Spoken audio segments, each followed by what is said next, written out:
بسم الله الرحمن الرحيم لقد كان لكم في رسول الله أسوة حسنة لمن كان يرجو الله واليوم الآخر وذكر الله كثيرا ولما رأى المؤمنون الأحزاب قالوا هذا ما وعدنا الله ورسوله وصدق الله ورسوله وما زادهم إلا إيمانا وتسليما من المؤمنين رجال صدقوا ما عاهدوا الله عليه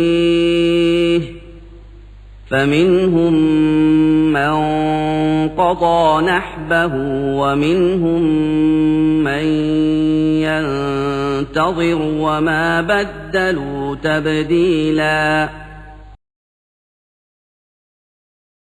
السلام عليكم ورحمة الله وبركاته. الحمد لله نحمده ونستعينه ونؤمن به ونتوكل عليه ونعوذ بالله من شرور أنفسنا ومن سيئات أعمالنا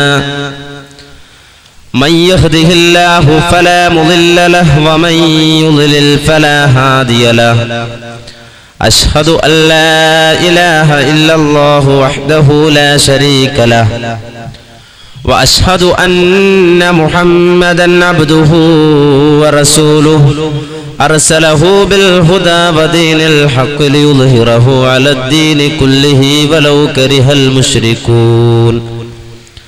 اللهم صل على محمد وعلى آل محمد كما صليت على إبراهيم وعلى آل إبراهيم وبارك على محمد وعلى آل محمد كما باركت على إبراهيم وعلى آل إبراهيم إنك حميد مجيد.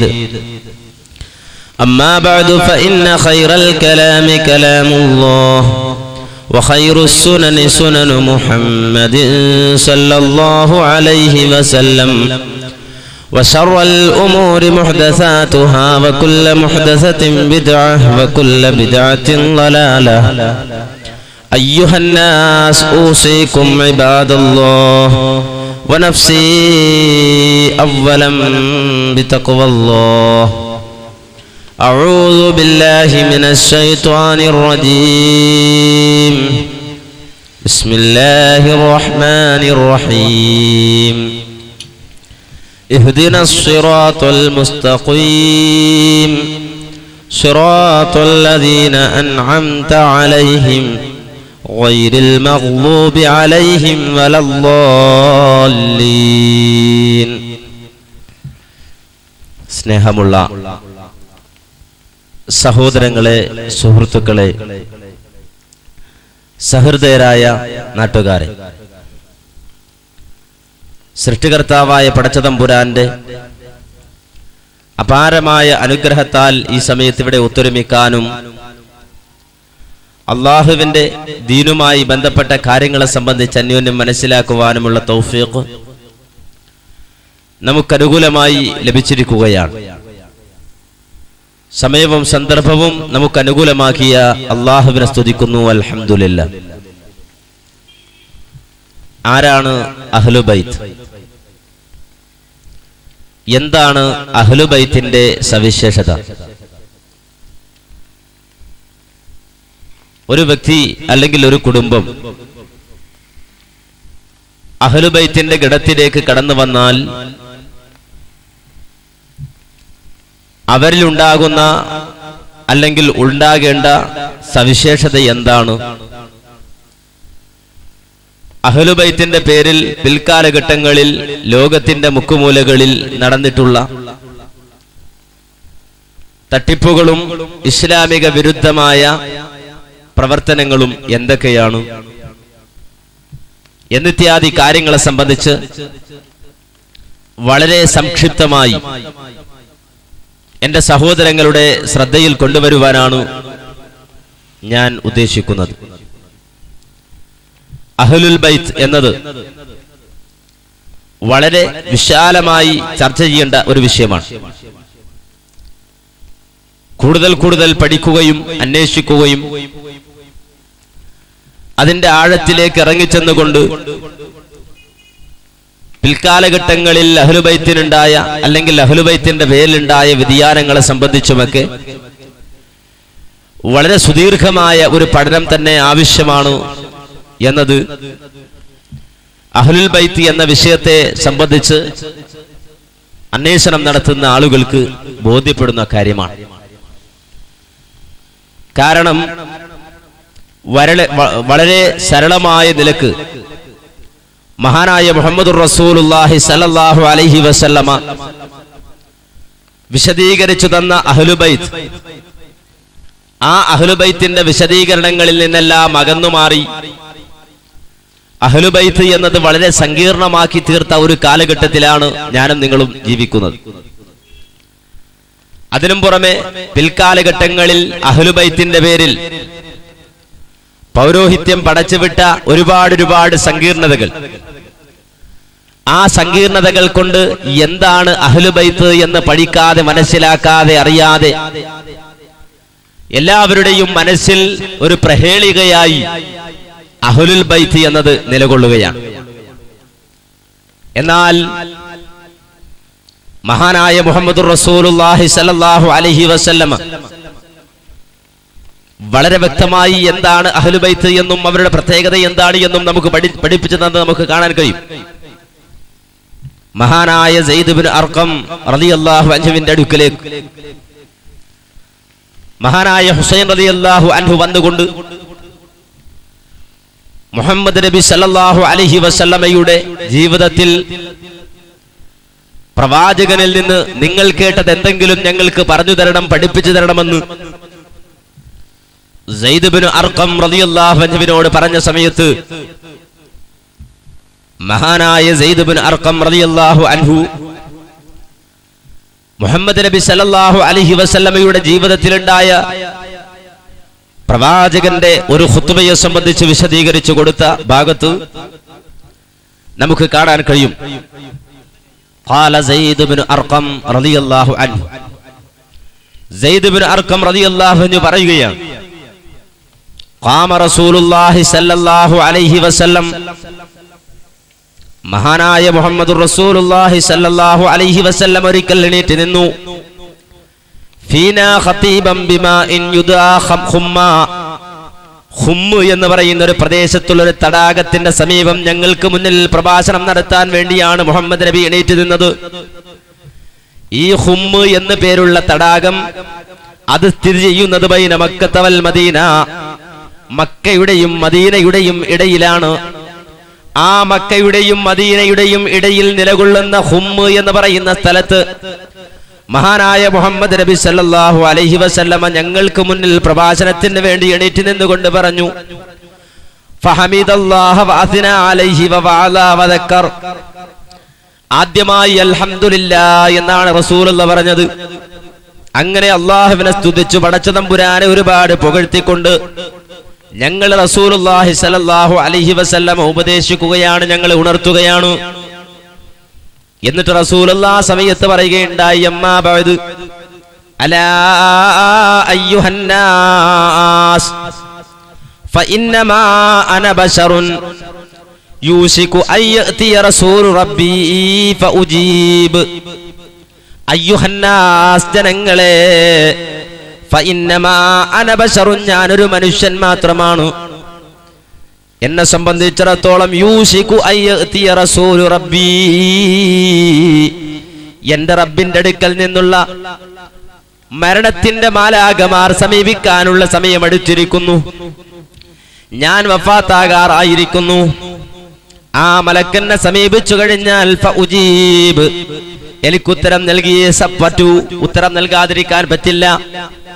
ആ ദൂതൻ എൻ്റെ അടുക്കലേക്ക് വന്നാൽ ഞാൻ ഉത്തരം നൽകുന്നതാണ്. പക്ഷേ ഞാൻ യാത്രയാകുമ്പോൾ വഅന താരികൂ ഫീകും സഖലൈൻ, രണ്ടു കാര്യങ്ങൾ നിങ്ങളിൽ ഉപേക്ഷിച്ചിട്ടാണ് ഞാൻ പോകുന്നത്. ഞാൻ ഈ ലോകത്തുനിന്ന് യാത്രയാകുമ്പോൾ രണ്ടു കാര്യങ്ങൾ നിങ്ങൾക്ക് ബാക്കി വെച്ചിട്ടാണ് പോകുന്നത്. റസൂലുള്ളയുടെ പ്രഭാഷണമാണിത്. ഹുമ്മു എന്ന് പറയുന്ന തടാകത്തിന്റെ സമീപത്ത് വെച്ചുകൊണ്ട് പ്രവാചകൻ നടത്തിയ പ്രസംഗത്തിലാ പറഞ്ഞത്, വഅന താരികൂ ഫീകും സഖലൈൻ, രണ്ടു കാര്യങ്ങൾ നിങ്ങൾക്ക് ബാക്കി വെച്ചിട്ടാണ് ഞാൻ പോകുന്നത്. അവ്വലുഹുമാ കിതാബുല്ലാഹ്, ഞാൻ ഉപേക്ഷിച്ചു പോകുന്ന രണ്ടു കാര്യങ്ങളിൽ ഒന്നാമത്തെ കാര്യം അല്ലാഹുവിന്റെ കിതാബാണ്. ഫീഹിൽ ഹുദാ വന്നൂർ, ആ കിതാബിൽ സന്മാർഗമുണ്ട്, അതുപോലെ തന്നെ പ്രകാശവുമുണ്ട്. അതുകൊണ്ട് ജനങ്ങളെ ഫഖുദൂ ബികിതാബില്ലാഹ്, അല്ലാഹുവിന്റെ കിതാബിൽ നിന്ന് നിങ്ങൾ സ്വീകരിക്കണം. അല്ലാഹുവിന്റെ കിതാബ് നിങ്ങൾ സ്വീകരിക്കണം. വസ്തംസകൂ ബിഹി, അല്ലാഹുവിന്റെ കിതാബിനെ നിങ്ങൾ മുറുകെ പിടിക്കണം. ഫഹസ്സ അലാ കിതാബില്ലാഹ് വറഗബ ഫീഹി, അല്ലാഹുവിന്റെ ആ കിതാബ് കൊണ്ട് ജനങ്ങളെ പ്രേരിപ്പിക്കണം. അതുപോലെ തന്നെ ജനങ്ങളെ ഭയപ്പെടുത്തുകയും വേണം. ആ നിലക്ക് ജനങ്ങളെ ഭയപ്പെടുത്താനും ജനങ്ങളെ പ്രേരിപ്പിക്കാനുമുള്ള ഖുർആൻ, അല്ലാഹുവിന്റെ സന്മാർഗമായ ഖുർആൻ, അല്ലാഹുവിന്റെ പ്രകാശമായ ഖുർആൻ ഒന്നാമതായി ഞാൻ നിങ്ങൾക്ക് വേണ്ടി ഇതാ ഉപേക്ഷിക്കുകയാണ് എന്ന് പറഞ്ഞിട്ട് റസൂലുള്ളാഹി പറയുന്നു. സുമ്മ ഖാൽ, പിന്നെ റസൂലുള്ളാഹി പറഞ്ഞു, വ അഹ്ലു ബൈത്തി, രണ്ടാമതായി വ അഹ്ലു ബൈത്തി,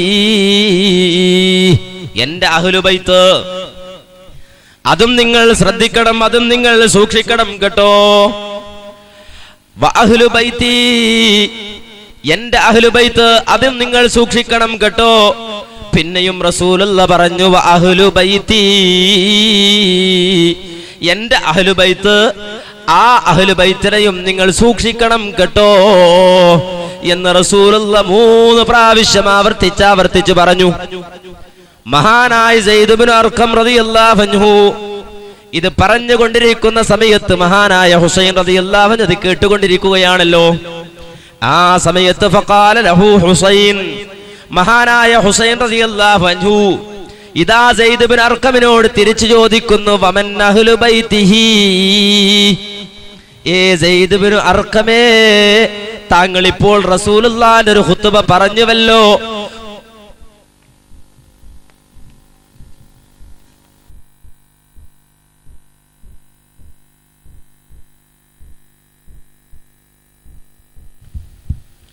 സഹോദരങ്ങളെ, നാം പറഞ്ഞു വന്നത് മഹാനായ സെയ്ദ് ഇബ്നു അർഖം റളിയല്ലാഹു അൻഹുവിന്റെ വിശദീകരണം കേട്ടുകൊണ്ടിരുന്ന മഹാനായ ഹുസൈൻ റളിയല്ലാഹു അൻഹു സെയ്ദ് ഇബ്നു അർഖമിനോട് ചോദിച്ച ചോദ്യമാണ്.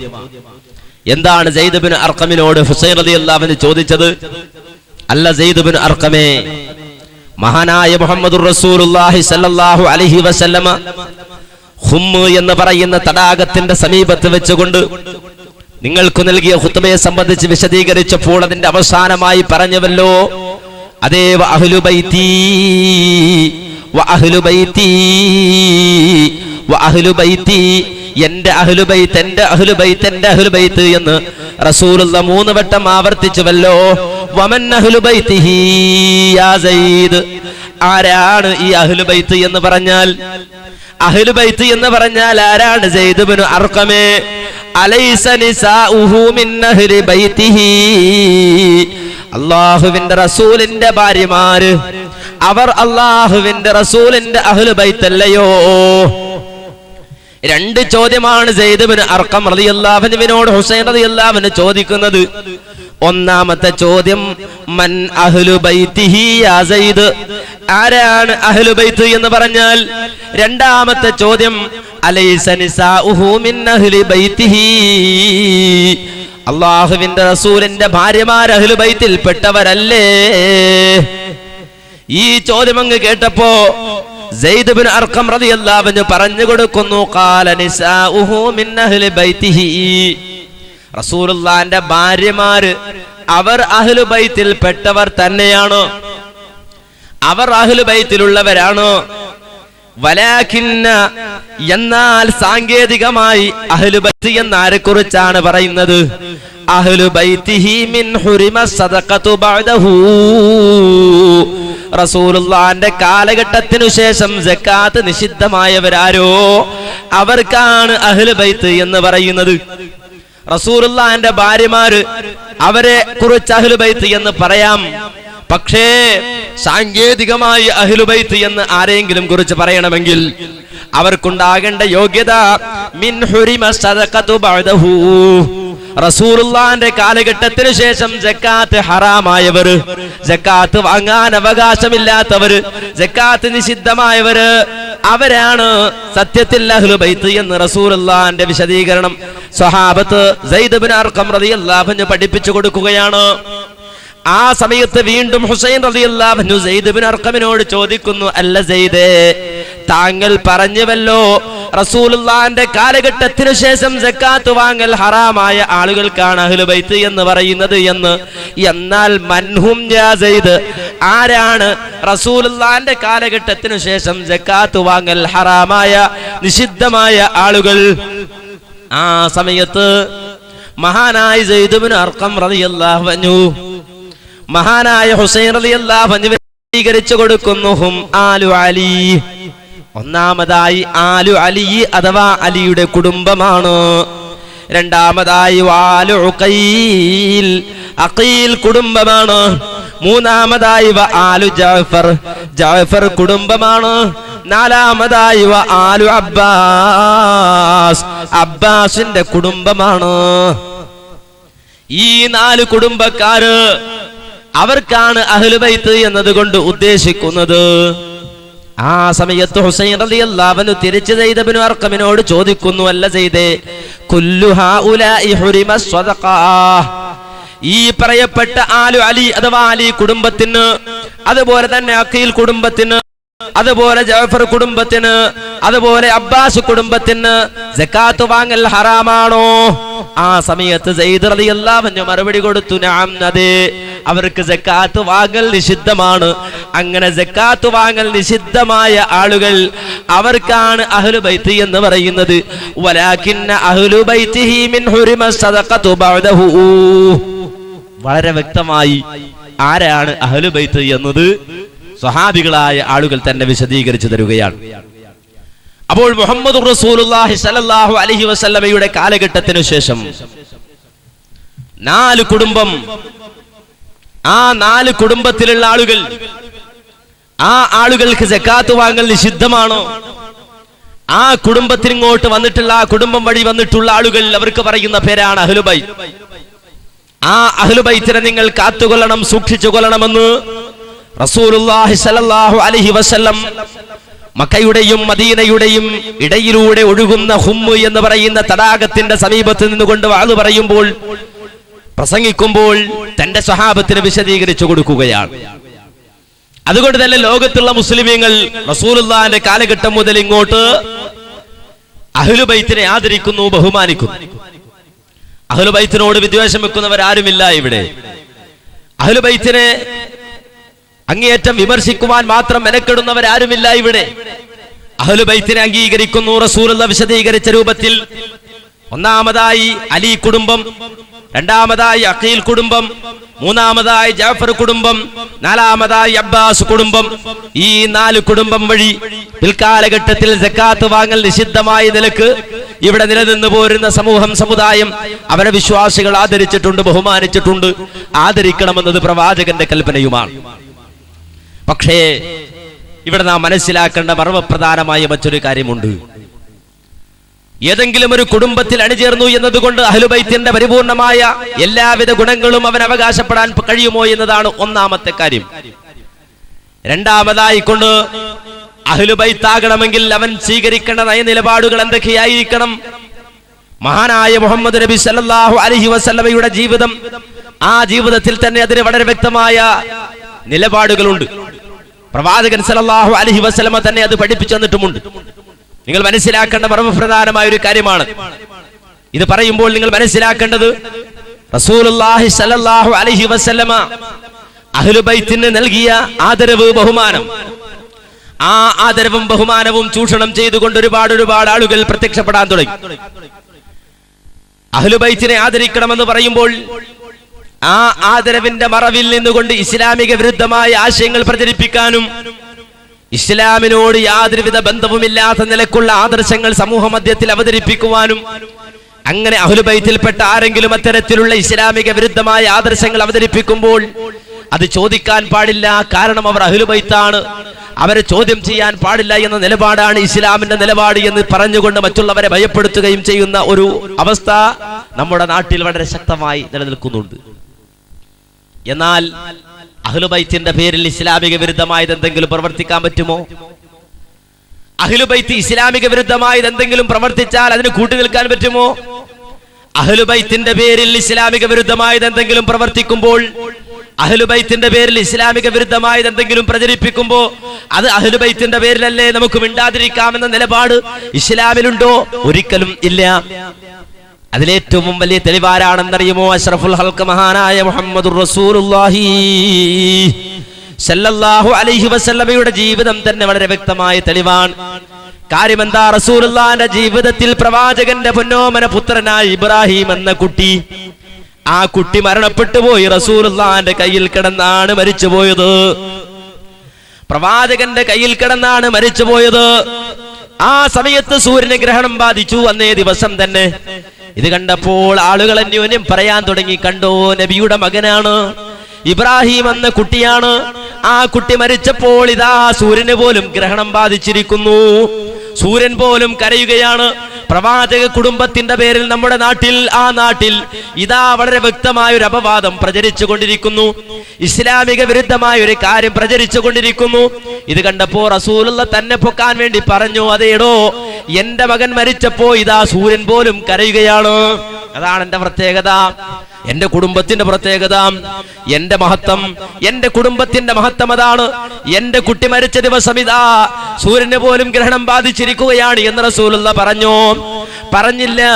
നാട്ടുകാർക്കിടയിൽ ഇതാ പ്രവാചകന്റെ മകൻ ഇബ്രാഹിം എന്ന കുട്ടി മരിച്ച സമയത്ത് ഇതാ സൂര്യന് പോലും ഗ്രഹണം ബാധിച്ചിരിക്കുന്നു എന്ന് കള്ളക്കഥ പ്രചരിച്ച സമയത്ത് റസൂലുള്ള നേരെ ഓടുന്നു മിമ്പറിലേക്ക്, ആളുകളെയൊക്കെ വിളിച്ചുകൂട്ടുന്നു, സൂര്യഗ്രഹണ നമസ്കാരം നിർവഹിക്കുന്നു. അതിനുശേഷം റസൂലുള്ള മെമ്പറിലേക്ക് കയറിയിട്ട് ഫഹതബന്നാസ്, ജനങ്ങളോട് ഖുത്ബ പറയുകയാണ്. അതിന്റെ പ്രാരംഭമായി കൊണ്ട് അല്ലാഹുവിനെ സ്തുതിക്കുകയാണ്, വഅസ്നാ അലൈഹി, അല്ലാഹുവിനെ പുകഴ്ത്തുകയാണ്. പിന്നെ റസൂലുള്ള അവർക്ക് പഠിപ്പിച്ചു കൊടുക്കുന്നു. എന്താ റസൂലുള്ള പഠിപ്പിച്ചു കൊടുത്തത്? ഇന്ന ശംസ വൽ ഖമറ ആയതാനി മിൻ ആയാതില്ലാഹ്, ഇന്ന ശംസ വൽ ഖമറ ആയതാനി മിൻ ആയാതില്ലാഹ്, സൂര്യനും ചന്ദ്രനും അല്ലാഹുവിന്റെ ദൃഷ്ടാന്തങ്ങളിൽപ്പെട്ട രണ്ട് ദൃഷ്ടാന്തങ്ങൾ മാത്രമാണ്. ലാ യഖ്സിഫാനി ലിമൗതി അഹദിൻ വലാ ലിഹയാതിഹി, സൂര്യനോ ചന്ദ്രനോ ഒരിക്കലും ആരുടെയെങ്കിലും മരണം കൊണ്ടോ ആരുടെയെങ്കിലും ജനനം കൊണ്ടോ ഗ്രഹണം ബാധിക്കില്ല. നേരെ മറിച്ച് സൂര്യനും ചന്ദ്രനും അല്ലാഹുവിന്റെ ദൃഷ്ടാന്തങ്ങളിൽപ്പെട്ടൊരു ദൃഷ്ടാന്തമാണ്. അതുകൊണ്ട് ഫൈദാ റഅയ്തും ദാലിക, സൂര്യന് ഗ്രഹണം ബാധിക്കുന്നതായി നിങ്ങൾ കണ്ടാൽ ഫദുല്ലാഹ, ഉടൻ തന്നെ നിങ്ങൾ അല്ലാഹുവിനോട് പ്രാർത്ഥിച്ചുകൊള്ളൂ. വകബ്ബിറൂ, അല്ലാഹുവിനെ നിങ്ങൾ തക്ബീർ ചൊല്ലിക്കൊള്ളൂ. വസല്ലൂ, നിങ്ങൾ നമസ്കരിച്ചുകൊള്ളൂ. വതസദ്ദഖൂ, നിങ്ങൾ സദഖ ചെയ്തുകൊള്ളൂ. സുമ്മ ഖാൽ, പിന്നെ റസൂലുള്ള പറഞ്ഞു, യാ ഉമ്മത മുഹമ്മദ്, ഏ മുഹമ്മദ് നബിയുടെ ഉമ്മത്തെ, മാ മിൻ അഹദിൻ അഗ്യറു മിനല്ലാഹി അയ്യസ്നി അബ്ദഹു ഔ യസ്നി അമതുഹു, തീർച്ചയായും അല്ലാഹുവിന് ഏറ്റവും അധികം അഭിമാന രോഷമുണ്ടാക്കുന്ന കാര്യമാണ്. എന്താണ് ഒരു അടിമ? അല്ലാഹുവിന്റെ ഒരു അടിമത്തിയെ വ്യഭിചരിക്കുക എന്നത്, അല്ലെങ്കിൽ ഒരു അടിമത്തി അല്ലാഹുവിന്റെ ഒരു അടിമയെ വ്യഭിചരിക്കുക എന്നുള്ളത് അല്ലാഹുവിന് ഏറ്റവും അധികം അഭിമാന രോഷമുണ്ടാക്കുന്ന കാര്യമാണ്. വീണ്ടും റസൂലുള്ള പറഞ്ഞു, യാ ഉമ്മത്ത മുഹമ്മദ്, ഏ മുഹമ്മദ് നബിയുടെ ഉമ്മത്തെ, വല്ലാഹി, അല്ലാഹുവിനെ തന്നെ സത്യം, ലൗ തഅലമൂന മാ അഅലമു, ലൗ തഅലമൂന മാ അഅലമു, ഞാൻ അറിയുന്നത് നിങ്ങൾ അറിഞ്ഞിരുന്നെങ്കിൽ ലളഹിഖതും ഖലീലാ വലബകൈതും കസീറാ, നിങ്ങൾ വളരെ കുറച്ച് മാത്രം ചിരിക്കുകയും കൂടുതൽ കരയുകയും ചെയ്യുമായിരുന്നുവെന്ന് അഷ്റഫുൽ ഹൽഖ് മഹാനായ മുഹമ്മദുർ റസൂലുള്ളാഹി സല്ലല്ലാഹു അലൈഹി വസല്ലം ആ സമുദായത്തിന് ഖുത്ബ പറഞ്ഞു കൊടുത്തു എന്ന് ബുഖാരിയും മുസ്ലിമും ഉദ്ധരിക്കുന്ന ഹദീസിൽ വളരെ വ്യക്തമായി കാണാൻ കഴിയുകയാണ്. കണ്ടോ, അഹ്ലുൽ ബൈത്തിൽപ്പെട്ട പ്രവാചകന്റെ കുടുംബത്തിൽപ്പെട്ട ഇബ്രാഹിം എന്ന കുട്ടി, ആ കുട്ടി മരിച്ച സമയത്ത് ആ കുട്ടിയുമായി ചുറ്റിപ്പറ്റി ഇസ്ലാമിക വിരുദ്ധമായ ഒരു പരാമർശം നാട്ടിൽ നടമാടുമ്പോ പ്രവാചകന്റെ കുടുംബത്തിന്റെ പേരിലായാലും ഇസ്ലാമിക വിരുദ്ധമായ ഒരു ആദർശം ഈ നാട്ടിൽ പ്രചരിച്ചുകൂടാ, അതിനെ സമ്മതിച്ചുകൂടാ. അതുകൊണ്ട് മഹാനായ മുഹമ്മദുർ റസൂലുള്ളാഹി സല്ലല്ലാഹു അലൈഹി വസല്ലമ തന്നെ നേരെ മിമ്പറിലേക്ക് കേറിയിട്ട് പറഞ്ഞു കൊടുക്കുന്നു, അല്ല കൂട്ടരെ, എന്റെ മകൻ മരിച്ചത് കൊണ്ടൊന്നുമല്ല, നിങ്ങൾ ആരും അങ്ങനെ തെറ്റിദ്ധരിക്കേണ്ടത് ഇസ്ലാമിക വിരുദ്ധമായ ആദർശമാണ്. കാരണം ഇന്ന ശംസ വൽ ഖമറ ആയതാനി മിൻ ആയാതില്ലാഹ്, അല്ലാഹുവിന്റെ രണ്ട് ദൃഷ്ടാന്തങ്ങളിൽപ്പെട്ട ദൃഷ്ടാന്തങ്ങളാണ് സൂര്യനും ചന്ദ്രനും. ലാ യഖ്സിഫാനി ലിമൗതി അഹദിൻ വലാ ലിഹയാതിഹി, ഒരുത്തന്റെയും ജീവിതം കൊണ്ടോ മരണം കൊണ്ടോ സൂര്യന് ഗ്രഹണം ബാധിക്കുകയില്ല കേട്ടോ. സംഗതി വളരെ വ്യക്തമാണ്. അഹ്ലുബൈത്തിന്റെ പേരിലായാലും ഇസ്ലാമിക വിരുദ്ധമായ ഒന്ന് ഒരിക്കലും ഈ സമുദായത്തിനിടയിൽ പ്രചരിക്കാൻ പാടില്ല എന്ന വളരെ വ്യക്തമായ നിലപാട് റസൂലുള്ളാഹി സ്വല്ലല്ലാഹു അലൈഹി വസല്ലമക്ക് ഉണ്ടായിരുന്നു അല്ലേ? അതുകൊണ്ടല്ലേ മഹാനായ മുഹമ്മദുർ റസൂലുള്ളാഹി സ്വല്ലല്ലാഹു അലൈഹി വസല്ലമ ഈ ഇസ്ലാമിക പ്രബോധനം നടത്തുവാൻ ആരംഭിച്ചപ്പോൾ തന്നെ പടച്ച തമ്പുരാൻ നബിയോട് പറഞ്ഞു. എന്താ പറഞ്ഞത്? നബിയെ, താങ്കൾ പ്രബോധനം ആരംഭിക്കണം. എവിടെ നിന്നാണ് ആരംഭിക്കേണ്ടത്? തങ്ങളുടെ കുടുംബക്കാരിൽ നിന്നായിരിക്കണം പ്രബോധനം ആരംഭിക്കേണ്ടത്. മുഹമ്മദ് നബിയോട് അല്ലാഹു കൽപ്പിക്കുകയാണ് ആദ്യം. എന്താ പറഞ്ഞത്? വഅൻസിർ അശീറതകൽ അഖ്റബീൻ, നബിയെ തങ്ങളുടെ കുടുംബക്കാരെ ആദ്യം വിളിക്ക്, എന്നിട്ട് അവർക്ക് നബിയെ താങ്കൾ താക്കീത് ചെയ്യണം കേട്ടോ. റസൂലുള്ളാഹി സ്വല്ലല്ലാഹു അലൈഹി വസല്ലമയോട് ഇതാ പടച്ച തമ്പുരാന്റെ കൽപ്പന വരേണ്ട താമസം റസൂലുള്ള കുടുംബക്കാരെയൊക്കെ വിളിച്ചു, ഖുറൈശി കുടുംബത്തെ വിളിച്ചു. എന്നിട്ട് റസൂലുള്ള പറഞ്ഞു കൊടുക്കുന്നു, എന്താണ് ഒന്നാമത്തെ ഉപദേശം എന്നറിയുമോ? യാ മഅ്ശറ ഖുറൈശ്, ഞാൻ ഏത് കുടുംബത്തിൽപ്പെട്ടവനാണോ ആ കുടുംബക്കാരായ ഖുറൈശി കുടുംബമേ, ഇഷ്തറൂ അൻഫുസകും, നിങ്ങളുടെ ശരീരത്തെ നിങ്ങൾ കാത്തുകൊള്ളണം കേട്ടോ. ലാ ഉഗ്നി അൻകും മിനല്ലാഹി ശൈആ, നിങ്ങൾ എന്റെ കുടുംബക്കാരാണ്, കാര്യം ശരി, പക്ഷേ അല്ലാഹുവിങ്കൽ നിന്ന് യാതൊന്നും നിങ്ങൾക്ക് വേണ്ടി നേടിത്തരാൻ എനിക്കാവില്ല കേട്ടോ. നിങ്ങൾക്ക് നന്മ വേണോ? നിങ്ങൾക്ക് റബ്ബിന്റെ മുന്നിൽ വിജയിക്കണോ? അല്ലാഹുവിന്റെ അടുക്കൽ ആവശ്യമായത്, അവിടേക്ക് ആവശ്യമായത് എന്താണെന്ന് വെച്ചാൽ നിങ്ങൾ സമ്പാദിച്ചു കൊള്ളണം കേട്ടോ ഖുറൈശി കുടുംബമേ. റസൂലുള്ള അവരെ വിളിച്ചുകൊണ്ട് പറയുകയാണ്. രണ്ടാമത് റസൂലുള്ള വിളിച്ചു, യാ ബനി അബ്ദി മനാഫ്, അബ്ദുമനാഫിന്റെ മക്കളെ, ലാ ഉഗ്നി അൻകും മിനല്ലാഹി ശൈആ, നിങ്ങൾ എന്റെ കുടുംബക്കാർ തന്നെയാണ് കേട്ടോ. പക്ഷേ ഒരു കാര്യം നിങ്ങൾ മനസ്സിലാക്കണം. എന്താണ് നിങ്ങൾ മനസ്സിലാക്കേണ്ടത്? ലാ ഉഗ്നി അൻകും മിനല്ലാഹി ശൈആ, നിങ്ങൾ എന്റെ കുടുംബക്കാരാണ് എന്ന് പറഞ്ഞിട്ട് നാളെ പരലോകത്ത് എന്തെങ്കിലും നേടാമെന്ന് വിചാരിച്ച് അങ്ങോട്ട് വരേണ്ട. നേരെ മറിച്ച് നിങ്ങൾക്ക് എന്താണ് റബ്ബിന്റെ അടുക്കൽ ആവശ്യമുള്ളത്, നിങ്ങളത് സമ്പാദിച്ചു കൊള്ളണം കേട്ടോ. വീണ്ടും റസൂലുള്ള വിളിച്ചു പറഞ്ഞു. ആരെയെ വിളിച്ചു പറഞ്ഞത്? അഹ്ലുബൈത്ത് എന്ന് പരിചയപ്പെടുത്തിയ റസൂലുള്ളാഹിന്റെ അഹ്ലുബൈത്ത് എന്ന് റസൂലുള്ളാഹിന്റെ നാവ് കൊണ്ട് പുറത്തേക്ക് വെളിവായ മഹാനായ അബ്ബാസ് കുടുംബം. ആ കുടുംബത്തെ വിളിച്ചിട്ട് റസൂലുള്ള പറയുന്നു, യാ അബ്ബാസ് ഇബ്നു അബ്ദുൽ മുത്തലിബ്, അബ്ദുൽ മുത്തലിബിന്റെ മകൻ അബ്ബാസേ, ലാ ഉഗ്നി അൻക മിനല്ലാഹി ശൈആ, നാളെ റബ്ബിന്റെ കോർട്ടിൽ വന്നിട്ട് ഞങ്ങൾ മുഹമ്മദ് നബിയുടെ കുടുംബമാണ്, അതുകൊണ്ട് തന്നെ ഞങ്ങൾക്ക് എന്തെങ്കിലും തരണമെന്ന് വാദിച്ചിട്ട് നാളെ പാരത്രിക ലോകത്ത് വന്നിട്ട് എന്തെങ്കിലും നേടാമെന്ന് നിങ്ങൾ വിചാരിക്കണ്ട കേട്ടോ. ലാ ഉഗ്നി അൻകും മിനല്ലാഹി ശൈആ, അല്ലാഹുവിങ്കൽ നിന്ന് യാതൊന്നും നേടിത്തരാൻ ഈ ഒരിക്കലും എന്നെ കൊണ്ട് സാധിക്കില്ല കേട്ടോ. റസൂലുള്ള വീണ്ടും വിളിക്കുന്നു. ആരെയാ വിളിച്ചത്? വയാ സഫിയ്യത അമ്മത റസൂലില്ലാഹ്, എന്റെ അമ്മായി, റസൂലുള്ളാഹിന്റെ അമ്മായിയായ സഫിയ. റസൂലുള്ളാഹിന്റെ അമ്മായിയായ സഫിയ ലാ ഉഗ്നി അൻകി മിനല്ലാഹി ശൈആ, എന്റെ കുടുംബക്കാർ തന്നെയാണ്, എന്റെ അമ്മായി തന്നെയാണ്. പക്ഷേ പടച്ചവന്റെ അടുക്കൽ വല്ലതും വേണമെങ്കിൽ അധ്വാനിച്ചോ, പണിയെടുത്തോ.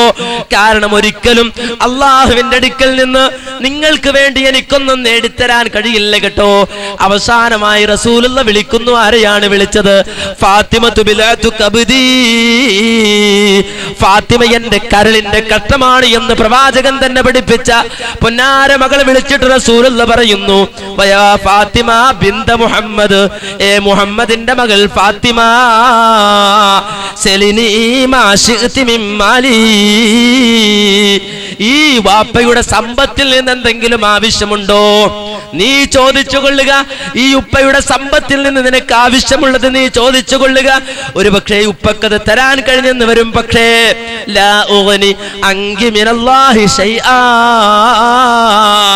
നാളെ റബ്ബിന്റെ കോർട്ടിൽ പടച്ചവന്റെ മുന്നിൽ ഹാജരാകുമ്പോ യാതൊന്നും നിങ്ങൾക്ക് വേണ്ടി എന്റെ കുടുംബക്കാരാണെന്ന് പറഞ്ഞ് വാങ്ങിത്തരാൻ എനിക്ക് കഴിയില്ല കേട്ടോ എന്ന് റസൂലുള്ള കുടുംബക്കാരെ വിളിച്ചുകൊണ്ട് പറഞ്ഞത് വളരെ വ്യക്തമായി ഹദീസിന്റെ താളുകളിൽ ഇമാം ബുഖാരിയും മുസ്ലിമും ധരിക്കുന്നതായി നമുക്ക് കാണാൻ കഴിയുകയാണ്.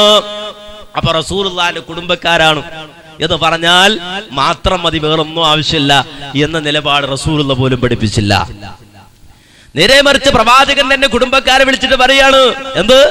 എന്റെ കുടുംബമാണ് ശരി, പക്ഷേ നരകത്തിൽ നിന്ന് കാത്തുകൊള്ളണം, നിങ്ങളുടെ തടിയെ നരകത്തിൽ നിന്ന് കാത്തുകൊള്ളണം. എന്റെ കുടുംബത്തിന്റെ പേര് പറഞ്ഞ് പരലോകത്ത് വന്നെന്തെങ്കിലും നേടാമെന്ന് വിചാരിച്ചാൽ സാധ്യമല്ല, ഒന്നും നേടിത്തരാൻ എനിക്ക് കഴിയില്ല എന്ന് റസൂലുള്ളാഹി സ്വല്ലല്ലാഹു അലൈഹി വസല്ലമ അഹ്ലു ബൈത്തിനെ വിളിച്ചുകൊണ്ട് ഓർമ്മിപ്പിക്കുകയാണ്, പ്രവാചകന്റെ കുടുംബത്തെ വിളിച്ചുകൊണ്ട് ഓർമ്മിപ്പിക്കുകയാണ്. അപ്പോൾ ചിത്രം വളരെ വ്യക്തമാണ്. അഹ്ലു ബൈത്തിനെ ആദരിക്കണം, ബഹുമാനിക്കണം. ആരാണ് അഹ്ലു ബൈത്ത്? സകാത്ത് ഹറാമായവർ, സകാത്ത് വാങ്ങൽ ഹറാമായ ഒരു വിഭാഗം. ആ വിഭാഗം എന്ന് പറയുമ്പോൾ അതുകൊണ്ട് ഉദ്ദേശിക്കുന്നത് 4 കുടുംബം. ആരാണ് ആ കുടുംബങ്ങൾ? ഒന്നാമത് ആലു അലി, അലി കുടുംബം. രണ്ടാമതായി ആലു അബ്ബാസ്, അബ്ബാസ് കുടുംബം. മൂന്നാമതായി ആലു ഉഖൈൽ, അഖീൽ കുടുംബം. നാലാമതായി ആലു ജാഫർ, ജാഫർ കുടുംബം. ഈ 4 കുടുംബക്കാർ വഴി തായ്വഴിയായി വന്നിട്ടുള്ള ആളുകൾ, അവർക്ക് സക്കാത്ത് വാങ്ങാൻ പാടില്ല. മറ്റുള്ളവരെ സക്കാത്ത് കൊടുത്താൽ അത് വാങ്ങാൻ പാടില്ല, സക്കാത്ത് നമുക്ക് പറ്റൂല. എന്തോ ഇസ്ലാമികമായ ആ നിലപാടിൽ വളരെ ശക്തമായിരിക്കണമെന്നാണ്. ഇസ്ലാമിക ചുറ്റവട്ടങ്ങളിലുമൊക്കെ അഹ്ലു ബൈത്തിനെ സംബന്ധിച്ചിടത്തോളം ആ ശക്തമായ നിലപാട് സ്വീകരിക്കണമെന്നാണ്. യാതൊരുവിധ ദാക്ഷിണ്യവും ആ വിഷയത്തിലില്ല. നമുക്കറിയാമല്ലോ, റസൂലുള്ളാഹിന്റെ പേരക്കുട്ടിയായ മഹാനായ ഹുസൈൻ റളിയല്ലാഹു അൻഹു ഒരിക്കൽ കുട്ടിയായിരുന്നപ്പോൾ നടന്നു വരുന്ന വഴിക്ക് ഒരു കാരക്ക എടുത്ത് വായിലിട്ടു. ഒരു കാരക്ക എടുത്ത് ആ കുട്ടി വായിലിട്ടു. റസൂലുള്ളാഹി അത് കണ്ടു. നബി ഓടിച്ചെന്ന് ആ കുട്ടിയുടെ വായിലേക്ക് കൈയിട്ട് ആ കാരക്ക പറിച്ച് പുറത്തെടുത്ത് കളഞ്ഞിട്ട് പറഞ്ഞു, കഹ് കഹ് ഇർമി ബിഹാ, മോനെ അത് തിന്നാൻ പാടില്ല, തുപ്പിക്കളയൂ, വലിച്ചെറിയൂ. കാര്യം എന്താണ്? അത് നമുക്ക് ഹറാമായതാണ്, നമുക്ക് ഹറാമാണ്, നമുക്ക് സക്കാത്ത് വാങ്ങാൻ പാടില്ല. ഇത്രയും ശക്തമായ നിലപാട് റസൂലുള്ളാഹി അഹ്ലു ബൈത്തിന്റെ കാര്യത്തിൽ സ്വീകരിച്ചു കൊണ്ടുപോകും. എന്നാൽ പിൽക്കാലഘട്ടത്തിൽ സംഭവിച്ചത് എന്താ? റസൂലുള്ളാഹി വഫാത്തായി. അബൂബക്കർ സിദ്ദീഖ് റളിയല്ലാഹു അൻഹുവിന്റെ കാലഘട്ടം കഴിഞ്ഞു, ഉമർ റളിയല്ലാഹു അൻഹുവിന്റെ കാലഘട്ടം കഴിഞ്ഞു, ഉസ്മാൻ ഇബ്നു അഫ്ഫാൻ റളിയല്ലാഹു അൻഹുവിന്റെ കാലഘട്ടമായി. ആ കാലഘട്ടമായപ്പോൾ ഒന്നാമത്തെ വ്യതിയാനം സമുദായത്തിൽ, സമൂഹത്തിൽ സംഭവിക്കുകയാണ്. നമുക്കറിയാം, മഹാനായ ഇബ്നു ജരീർ തബരി അദ്ദേഹത്തിന്റെ താരീഖുൽ മദാഹിബുൽ ഇസ്ലാമിയ്യ എന്ന് പറയുന്ന ഗ്രന്ഥത്തിൽ വിശദീകരിച്ച അബ്ദുല്ലാഹ് ഇബ്നു സബഈ എന്ന് പറയുന്ന ജൂതൻ ഇസ്ലാമിന്റെ ലേബലിൽ ദീനിലേക്ക് കടന്നു വന്നു. ഒരിക്കലും അയാൾ മുസ്ലിം ആയിരുന്നില്ല. ഇസ്ലാമിന്റെ വേഷമണിഞ്ഞുകൊണ്ട് മുസ്ലിം നാമധാരിയായി അഭിനയിച്ചുകൊണ്ട് അബ്ദുല്ലാഹ് ഇബ്നു സബഈ ഇസ്ലാമിലേക്ക് കടന്നു വന്നു. കടന്നു വന്നിട്ട് മുസ്ലിങ്ങൾക്കിടയിൽ ഇസ്ലാമിക വിരുദ്ധമായ ആദർശം പ്രചരിപ്പിക്കാൻ തുടങ്ങുകയാണ്. ആ ആദർശം അബ്ദുല്ലാഹ് ഇബ്നു സബഈ നടപ്പാക്കാൻ തുടങ്ങുമ്പോൾ തനിക്ക് തന്റെ വാദങ്ങളെ സമർത്ഥിക്കുവാൻ വേണ്ടിയിട്ട് അബ്ദുല്ലാഹ് ഇബ്നു സബഈ സ്വീകരിച്ചത് അഹ്ലു ബൈത്തിനെയാണ്. അബ്ദുല്ലാഹ് ഇബ്നു സബഈ പറഞ്ഞു, റസൂലുള്ളാഹിന്റെ മരുമകൻ ഇവിടെയുണ്ട്, അലി കുടുംബം ഇവിടെയുണ്ട്. നബി സല്ലല്ലാഹു അലൈഹി വസല്ലമക്ക് ശേഷം ഇസ്ലാമികമായ ഭരണം ഏറ്റെടുക്കാൻ അവകാശപ്പെട്ടവർ അലി കുടുംബമാണ്. കാരണം അവർ അഹ്ലുബൈത്താണ്. ആ അഹ്ലുബൈത്തിന് അവകാശപ്പെട്ട അധികാരം അബൂബക്കറും ഉമറും തട്ടിയെടുത്തിരിക്കുന്നു എന്ന് പറഞ്ഞുകൊണ്ട് ജനങ്ങൾക്കിടയിൽ വസ്വാസ് ഉണ്ടാക്കാൻ തുടങ്ങി. വസ്വാസ് അഹ്ലുബൈത്തിന്റെ പേരിലാണ്, നബി കുടുംബത്തിന്റെ പേരിലാണ്. മാത്രമല്ല അദ്ദേഹം പറഞ്ഞു, അലി എന്ന് പറഞ്ഞാൽ വസിയുൻ നബി സല്ലല്ലാഹു അലൈഹി വസല്ലം, നബിയുടെ വസിയാണ്. മുഹമ്മദ് നബിക്ക് ശേഷം ഇസ്ലാമികമായ ഭരണചക്രം തിരിക്കാൻ അവകാശപ്പെട്ട വ്യക്തിത്വമാണ് എന്ന് മാത്രമല്ല, അലിയിൽ അല്ലാഹു കുടികൊള്ളുന്നുണ്ട് എന്ന് പറഞ്ഞുകൊണ്ട് ഇസ്ലാമിക വിരുദ്ധമായ ആശയം ഒന്നാമതായി അഹ്ലുബൈത്തിന്റെ പേര് പറഞ്ഞുകൊണ്ട് അബ്ദുല്ലാഹ് ഇബ്നു സബഅ നടപ്പാക്കാൻ തുടങ്ങി. അത് പിൽക്കാലഘട്ടത്തിൽ വളർന്നു വികസിച്ചു വലുതായി അല്ലേ? നമുക്കറിയാം, ഇന്നും ശിയാക്കളെ സംബന്ധിച്ചിടത്തോളം ഈ ശിയാക്കളുടെ വിശ്വാസപ്രകാരം അവർക്ക് ഇമാമിയ സങ്കല്പം എന്ന് പറയുന്ന ഒരു സങ്കല്പം തന്നെ ഉണ്ടാക്കി തീർക്കുകയും ആ സങ്കല്പത്തിന്റെ അടിസ്ഥാനത്തിൽ അവരുടെ വിശ്വാസം ക്രമീകരിക്കപ്പെടുകയും ചെയ്തിരിക്കുകയാണ്. നിങ്ങൾ ശിയാക്കളുമായി ബന്ധപ്പെട്ടുകൊണ്ട് എന്താണ് നിങ്ങളുടെ പ്രവർത്തനത്തിന്റെ അടിസ്ഥാനം എന്ന് അവരോട് ചോദിച്ചാൽ അവർ പറയും, ഞങ്ങൾ നബി കുടുംബത്തിന്റെ ആളുകളാണ്, ഞങ്ങൾ അഹ്ലുബൈത്തിന്റെ ആളുകളാണ്. അഹ്ലുബൈത്തിന്റെ ആളുകൾ എന്നതുകൊണ്ട് ഉദ്ദേശിക്കുന്നത് തീർച്ചയായും മഹാനായ മുഹമ്മദ് നബിക്ക് ശേഷം ഇസ്ലാമികമായ ദഅവത്തും അതുപോലെ തന്നെ ഇസ്ലാമികമായ ഭരണചക്രവും തിരിക്കാൻ അവകാശപ്പെട്ടവർ റസൂലുള്ളാഹിന്റെ കുടുംബക്കാരാണ്. ആ കുടുംബക്കാർ അഥവാ അഹ്ലുബൈത്ത്, ആ അഹ്ലുബൈത്തിന്റെ നേതൃത്വം അംഗീകരിക്കുന്നവരാണ് ഞങ്ങൾ എന്നാണ് ശിയാക്കൾ പറയുക. എന്ന് മാത്രമല്ല അവർ പറയും, ആ ശിയാക്കളുടെ നേതൃത്വത്തെ തള്ളിക്കളഞ്ഞ, ആ അഹ്ലുബൈത്തിന്റെ നേതൃത്വത്തെ തള്ളിക്കളഞ്ഞ ശിയാക്കളല്ലാത്ത സുന്നത്ത് ജമാഅത്തിന്റെ ആളുകളൊക്കെ വഴിപിഴച്ചവരാണ് എന്നും അവര് പറയും. മഹാനായ മുഹമ്മദ് നബി സല്ലല്ലാഹു അലൈഹി വസല്ലമയുടെ കാലഘട്ടത്തിന് ശേഷം അഹ്ലുബൈത്തിന്റെ പേരിൽ ശിയാക്കൾ ഉണ്ടാക്കിക്കൊണ്ടുവന്ന ഏറ്റവും വലിയ അപകടം പിടിച്ചൊരു വാദമാണ്. അഹ്ലുബൈത്തിനെ മറ്റുള്ളവർ സ്നേഹിക്കുന്നുണ്ട്, വിശ്വാസികൾ ബഹുമാനിക്കുന്നുണ്ട്. ആ അഹ്ലുബൈത്തിനോടുള്ള സ്നേഹവും ബഹുമാനവും ചൂഷണം ചെയ്തുകൊണ്ടാണ് ശിയാക്കൾ ഈ തത്വമുണ്ടാക്കിയത്. എന്നിട്ട് അവര് പറഞ്ഞു, മഹാനായ മുഹമ്മദ് നബി സല്ലല്ലാഹു അലൈഹി വസല്ലമയുടെ പ്രവാചകന് ശേഷം അലി റളിയല്ലാഹു അൻഹുവിന്റെ കുടുംബത്തിൽ നിന്ന് 12 ഇമാമുമാർ വരും. ആ ഇമാമുമാരാണ് നാട് ഭരിക്കേണ്ടത് കേട്ടോ. ബാക്കിയുള്ളവരൊക്കെയോ ആ ഇമാമിന്റെ പ്രതിനിധികളായിരിക്കും. എന്ന് മാത്രമല്ല 11 ഇമാമു വന്നു കഴിഞ്ഞു. മഹാനായ അലി റളിയല്ലാഹു അൻഹു, അദ്ദേഹത്തിന്റെ മകനായ ഹസൻ, അതുപോലെ ഹുസൈൻ റളിയല്ലാഹു അൻഹുമ, അവിടുന്ന് ഇങ്ങോട്ട് ഓരോ മക്കളെയും എണ്ണി 11 മക്കൾ വന്നു. ഇനി ഒരു ഇമാമോ 12ാമതൊരു ഇമാമു കൂടിയുണ്ട്. ആ ഇമാമ് പ്രസവിക്കപ്പെട്ടിട്ടുണ്ട്, പക്ഷേ ആ ഇമാം ഒളിവിലാണ്. ആ ഇമാം ഒളിവിലാണ്. മാത്രമല്ല ആ ഒളിച്ചിരിക്കുന്ന ഇമാമിന്റെ പ്രതിനിധികളാണ് ഇന്നത്തെ ഞങ്ങളുടെ നേതാക്കന്മാർ, ആയത്തുള്ള ഖുമൈനിമാർ, ആയത്തുള്ള റൂഹുള്ളമാർ എന്നാണ് ശിയാക്കൾ വാദിച്ചു കൊണ്ടിരിക്കുന്നത്. എന്ന് പറഞ്ഞാൽ ശിയായിസം എന്ന് പറയുന്ന തത്വം ഇവിടെ സമൂഹത്തിനിടയിൽ കൊണ്ടുവന്നത് അല്ലെങ്കിൽ കടന്നു വന്നത് അഹ്ലുബൈത്തിന്റെ പേര് പറഞ്ഞുകൊണ്ടാണ്.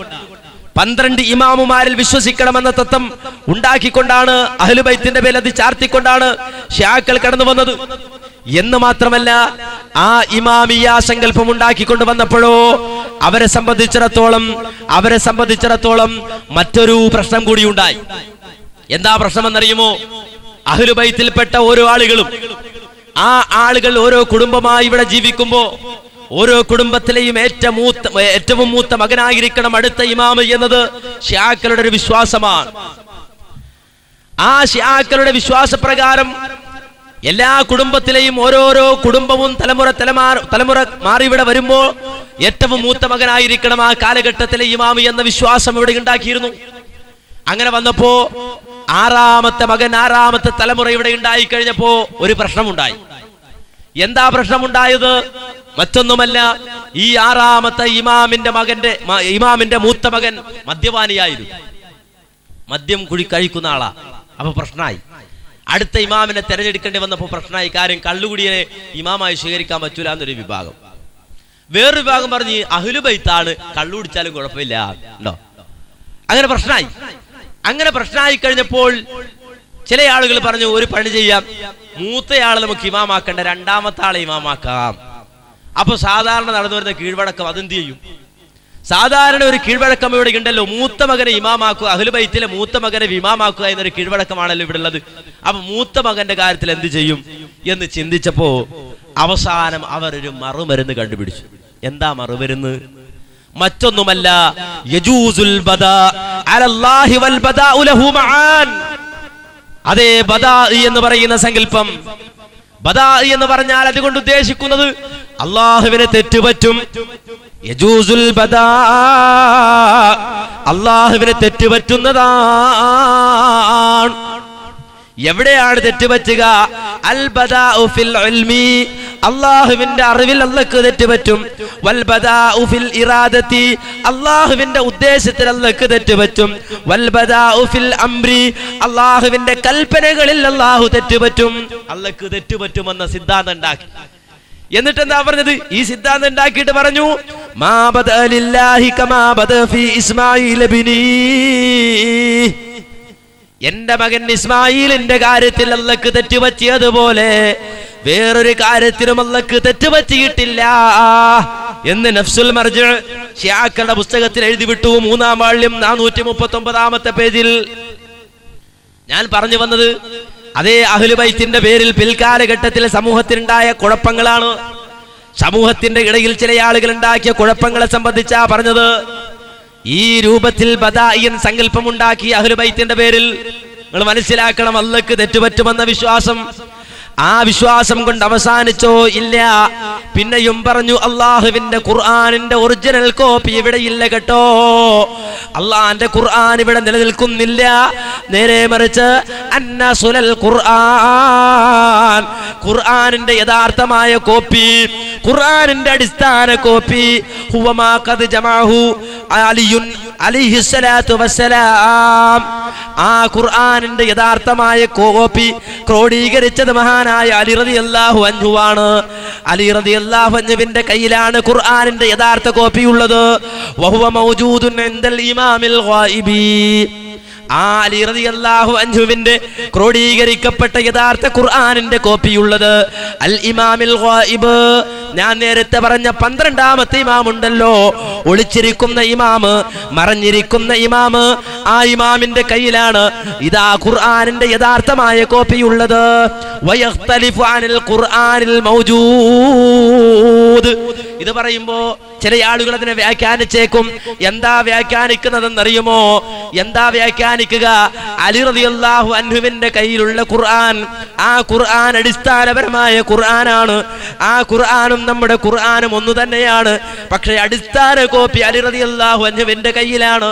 എന്നാൽ ആ അലി റളിയല്ലാഹു അൻഹുവിന്റെ കയ്യിലുണ്ടായിരുന്ന അടിസ്ഥാന കോപ്പി ഇപ്പോൾ ഒളിഞ്ഞിരിക്കുന്ന ഇമാമിന്റെ കയ്യിലാണ് എന്ന് പറഞ്ഞുകൊണ്ട് വ്യാഖ്യാനിക്കാൻ സാധ്യതയുണ്ട്. പക്ഷേ അങ്ങനെ വ്യാഖ്യാനിക്കാൻ ആരും ശ്രമിക്കണ്ട.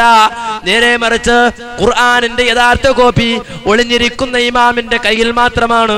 അത് അലി റളിയല്ലാഹു അൻഹു ക്രോഡീകരിച്ച ഖുർആനാണ് എന്ന് പറഞ്ഞ അതേ പുസ്തകത്തിൽ തന്നെ പറഞ്ഞു, വയഖ്തലിഫു അനിൽ ഖുർആനിൽ മൗജൂദ്, ആ ഒളിഞ്ഞിരിക്കുന്ന ഇമാമിന്റെ കയ്യിലുള്ള ഖുർആൻ ഇന്ന് നിലവിലുള്ള ഖുർആനുമായി ഒരുപാട് വ്യത്യാസമുണ്ട് കേട്ടോ.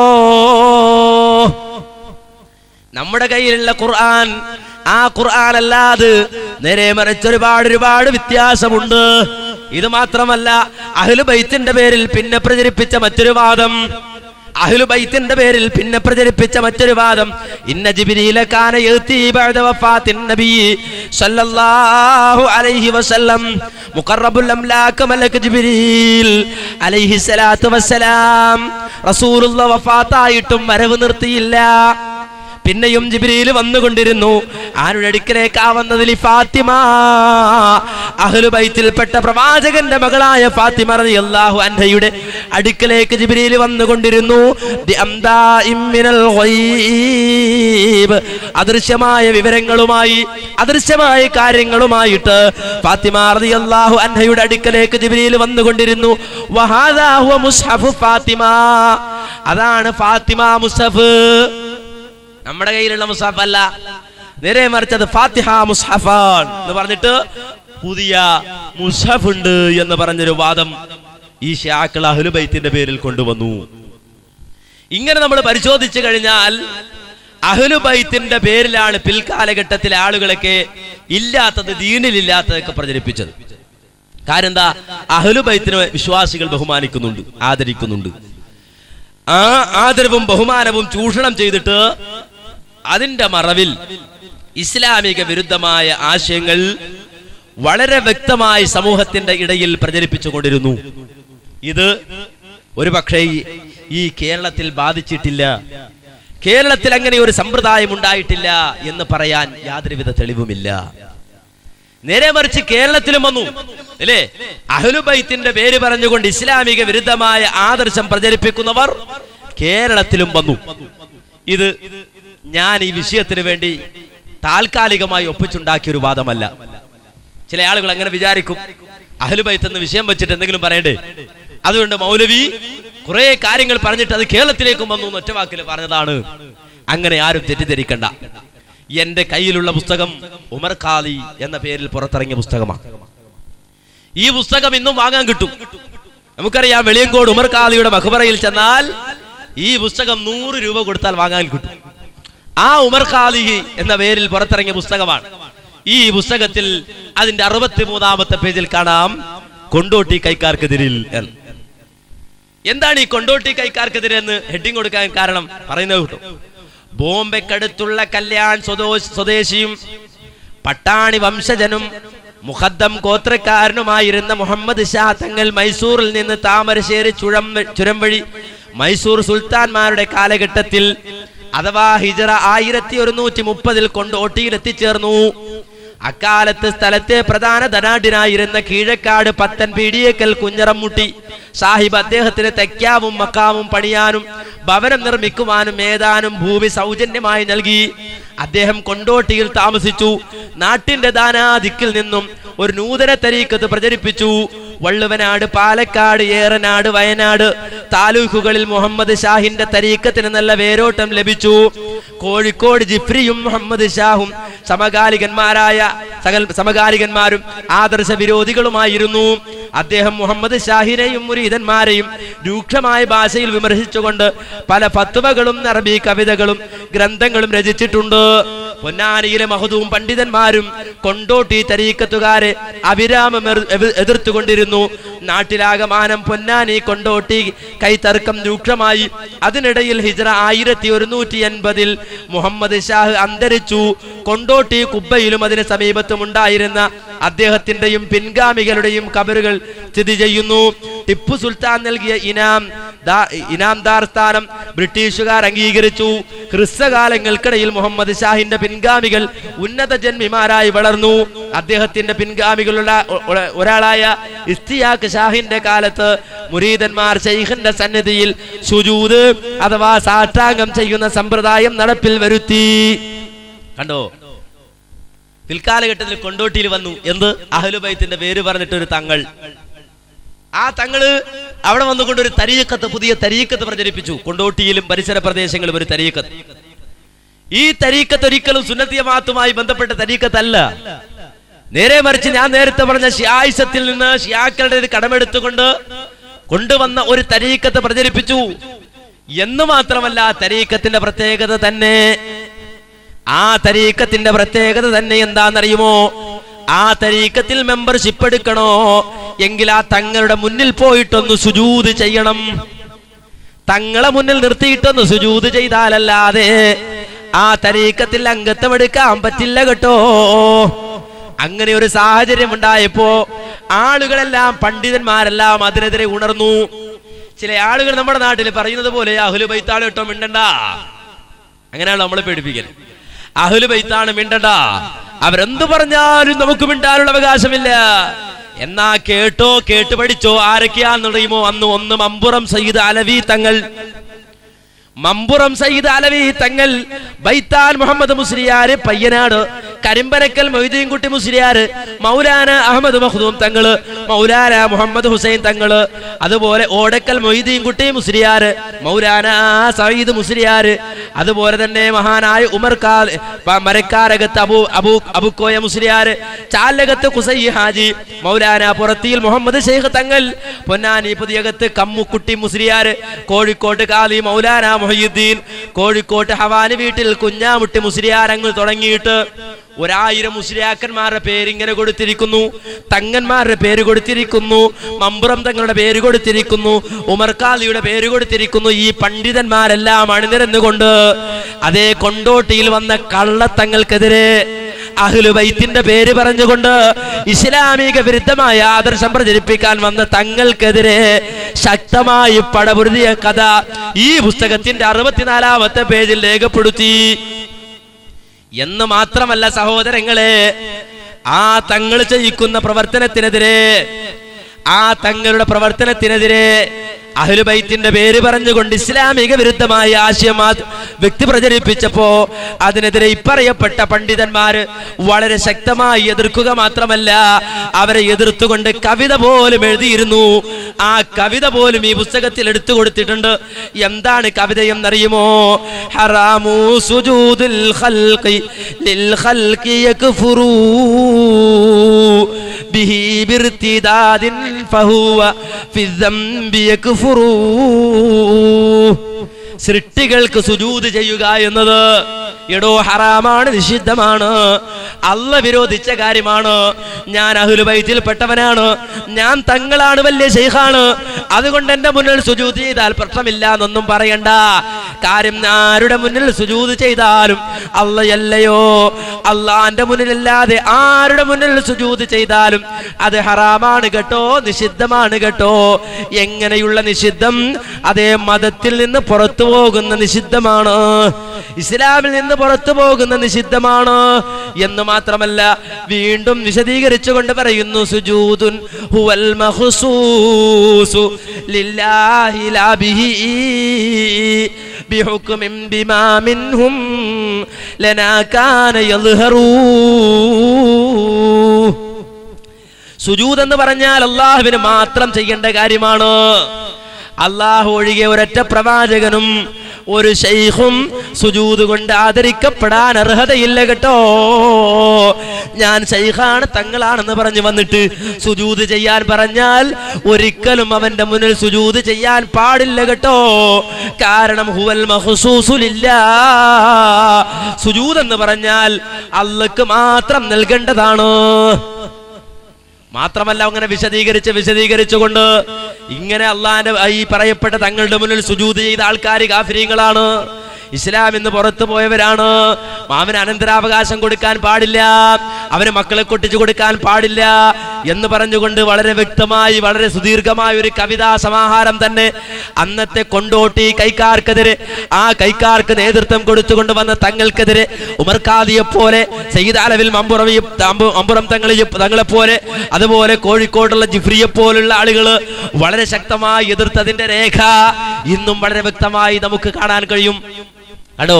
അപ്പൊ ഇത് കേരളത്തിലേക്കും വന്നു. റസൂലുള്ളാഹി സ്വല്ലല്ലാഹു അലൈഹി വസല്ലമ പഠിപ്പിക്കാത്ത നിലക്കുള്ള ആദർശങ്ങൾ ഇസ്ലാമിന്റെ പേരിൽ, അഹ്ലു ബൈത്തിന്റെ പേരിൽ പ്രചരിപ്പിക്കുന്ന ഒരവസ്ഥ നമ്മുടെ നാട്ടിലേക്കും വന്നു. അതിന്റെ ഏറ്റവും വലിയ തെളിവെന്താ? ഞാൻ നമ്മുടെ പ്രദേശത്തേക്ക് വരാം. കുറച്ച് അടിസ്ഥാനം ഈ വിഷയത്തിൽ പലപ്പോഴും പല ആളുകൾക്കും ഈ അഹ്ലുബൈത്ത് എന്ന് പറയുമ്പോൾ എന്താണ് ഈ സംഗതി എന്ന് മനസ്സിലാകാത്തതുകൊണ്ട് അടിസ്ഥാനപരമായ കുറച്ച് കാര്യം ഒരടിത്തറ എന്ന നിലയ്ക്ക് ഞാൻ ആമുഖമായി പറഞ്ഞതാ. എന്നാൽ നമ്മുടെ നാട്ടിലേക്ക് വന്നാലോ, ഞാനൊരു സംഭവം പറയാം.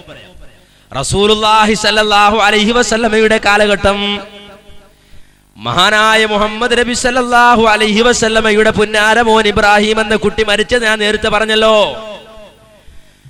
ആ സമയത്തുണ്ടായ സംഭവം മഹാനായ ഇമാം ബുഖാരിയും മുസ്ലിമും ഉദ്ധരിക്കുന്ന ഹദീസിൽ കാണാം. ഇബ്രാഹിം എന്ന കുട്ടി മരണാസന്നമായ വേളയില് ആ കുട്ടി പിടച്ചുകൊണ്ടിരിക്കുന്ന സമയത്ത്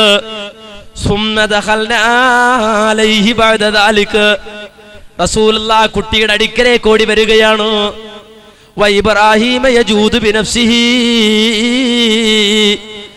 മഹാനായ റസൂലുള്ളാഹിന്റെ പുന്നാര മോനായ ഇബ്രാഹിം എന്ന കുട്ടി ഇതാ അവസാനത്തെ വേദന, റൂഹ് പോകുമ്പോഴുള്ള പ്രയാസം അനുഭവിച്ചു കൊണ്ടിരിക്കുകയാണ്. ആ സമയത്ത് റസൂലുള്ളാഹി കുട്ടിയെ വാരിയെടുത്തു.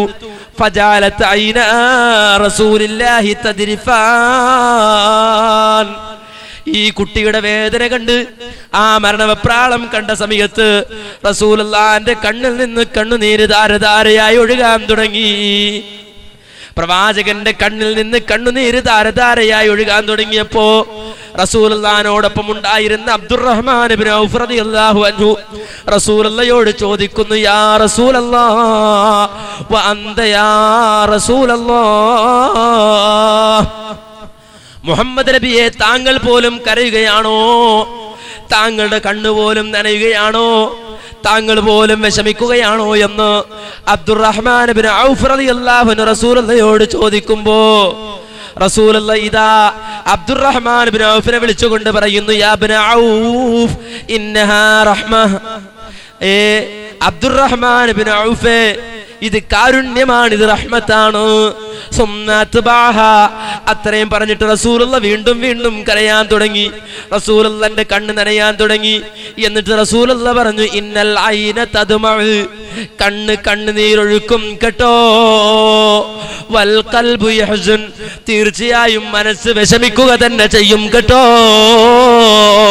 പൊന്നാര മോന്റെ വേർപാട്, ആ വേർപാടിൽ കണ്ണ് നനയുക തന്നെ ചെയ്യും, മാത്രമല്ല മനസ്സ് വിഷമിക്കുക തന്നെ ചെയ്യും. പക്ഷേ വലാ നഖൂലു ഇല്ലാ മാ യർളാ റബ്ബുനാ, നമ്മുടെ പുന്നാര മക്കള് നമ്മിൽ നിന്ന് യാത്രയാകുമ്പോ അല്ലാഹ്ക്ക് തൃപ്തികരമല്ലാത്തതൊന്നും പറയരുത്. അല്ലാഹ്ക്ക് തൃപ്തിപ്പെട്ടത് മാത്രമേ പറയാൻ പാടുള്ളൂ. മനസ്സ് വിഷമിച്ചോട്ടെ, കണ്ണ് നനഞ്ഞോട്ടെ, കുഴപ്പമില്ല. എന്നിട്ട് റസൂലുള്ളാഹി ആ നിറയാർന്ന കണ്ണുകളോടെ, വേദനിക്കുന്ന മനസ്സോടെ ആ കുട്ടിയെ ഉയർത്തിപ്പിടിച്ചുകൊണ്ട് പറഞ്ഞു, വഇന്നാ ബിഫിറാഖിക യാ ഇബ്രാഹീമു ലമഹ്സൂനൂൻ, ഏ പുന്നാര മോനെ, നിന്റെ വേർപാടിൽ അങ്ങേറ്റവും ദുഃഖമുണ്ട് കേട്ടോ, അങ്ങേറ്റം വിഷമമുണ്ട് കേട്ടോ. റസൂലുള്ളാഹി പറയാണ്, പ്രവാചകന്റെ പുന്നാര മകൻ, പ്രവാചകന്റെ ചോര, മഹാനായ ഇബ്രാഹിം എന്ന കുട്ടി ലോകത്തോട് യാത്രയായി. റസൂലുള്ളാഹി അങ്ങേറ്റം വിഷമിച്ചു പോയി. മഹാനായ മുഹമ്മദ് റസൂലുള്ളാഹി കുട്ടി എടുത്ത് പൊട്ടി കരഞ്ഞു. കണ്ണിൽ നിന്ന് കണ്ണുനീര് ധാരധാരയായി ഒഴുകി. അവസാനം വിഷമത്തോടെ പറഞ്ഞു, മോനെ, നിന്റെ വേർപാടിൽ അങ്ങേറ്റം വേദനയുണ്ട് കേട്ടോ. നിങ്ങൾ ചിന്തിക്കണം, റസൂലുള്ളാഹിന്റെ പുന്നാര മോനെ ഖബറടക്കി, പ്രവാചകന്റെ പുന്നാര മോനെ ഖബറടക്കി. പക്ഷേ ആ റസൂലുള്ളാഹിന്റെ പുന്നാര മോന്റെ പേര് ഒരു ജാറമുണ്ടോ, ഖബറുണ്ടോ, ദർഗയുണ്ടോ, മക്കാമുണ്ടോ, ഉത്സവമുണ്ടോ, പൂരമുണ്ടോ, വെട്ടും കുത്തും റാത്തീബുണ്ടോ? ഇല്ല. പിൽക്കാലഘട്ടത്തിൽ റസൂലുള്ളാഹിന്റെ കുടുംബക്കാർ എന്ന് പറഞ്ഞിട്ട് കുറച്ച് ആൾക്കാർ വന്നു. ഞങ്ങൾ അഹ്ലു ബൈത്തിന്റെ ആളുകള്. അവർക്കും സംഭവിച്ചു അവരുടെ ജീവിതത്തിൽ ഇതുപോലൊരു പ്രശ്നം. അവരുടെ പുന്നാരപുത്രി മരിച്ചുപോയി. അവരുടെ പുന്നാരപുത്രി മരണപ്പെട്ടു. ഇനി എവിടെയാ ഖബറടക്കേണ്ടത്? ഒറ്റെവിടെയും കൊണ്ടുപോകണ്ട, നമ്മുടെ വീട്ടുവാതിക്കൽ തന്നെ ഖബറടക്കാം. ആ ഖബറൊന്ന് കെട്ടിപ്പൊക്കാം, അവിടെ ഒരു ഉറൂസ് നടത്താം, അവിടെ ഒരു ഉത്സവം നടത്താം, അവിടെ ഒരു റാത്തീബ് നടത്താം. ആ റാത്തീബ് സിവിൽ വേണ്ട, ക്രിമിനൽ തന്നെയായിക്കൊള്ളട്ടെ. നമ്മൾ മനസ്സിലാക്കണം. എന്തിനാ പറഞ്ഞത്? റസൂലുള്ളാഹിന്റെ ജീവിതത്തിൽ പ്രവാചകന്റെ നേർക്കുനേരെയുള്ള ചോര, ആ ചോര മരണപ്പെട്ടപ്പോ റസൂലുള്ളാഹി സ്വീകരിച്ച സമീപനം നാം പഠിച്ചു മനസ്സിലാക്കി. എന്നാൽ പിൽക്കാലഘട്ടത്തിൽ അഹ്ലു ബൈത്തിന്റെ പേര് പറഞ്ഞുകൊണ്ട്, നബി കുടുംബത്തിന്റെ പേര് പറഞ്ഞുകൊണ്ട് നമ്മുടെ നാട്ടിൽ വന്ന ആളുകൾ ചെയ്ത പണി എന്താ? ആ പണിയാ ഞാൻ പറഞ്ഞത് അല്ലേ? നമ്മുടെ നാട്ടിലൊക്കെ സുപരിചിതനായ, ഈ നാട്ടിൽ അഹ്ലു ബൈത്തിന്റെ പേര് പറഞ്ഞുകൊണ്ട് നിലകൊള്ളുന്നൊരു വ്യക്തി, ആ വ്യക്തി തന്റെ ജീവിതത്തിൽ സ്വീകരിച്ച ഒരു സമീപനത്തെ സംബന്ധിച്ചാ പറഞ്ഞത്.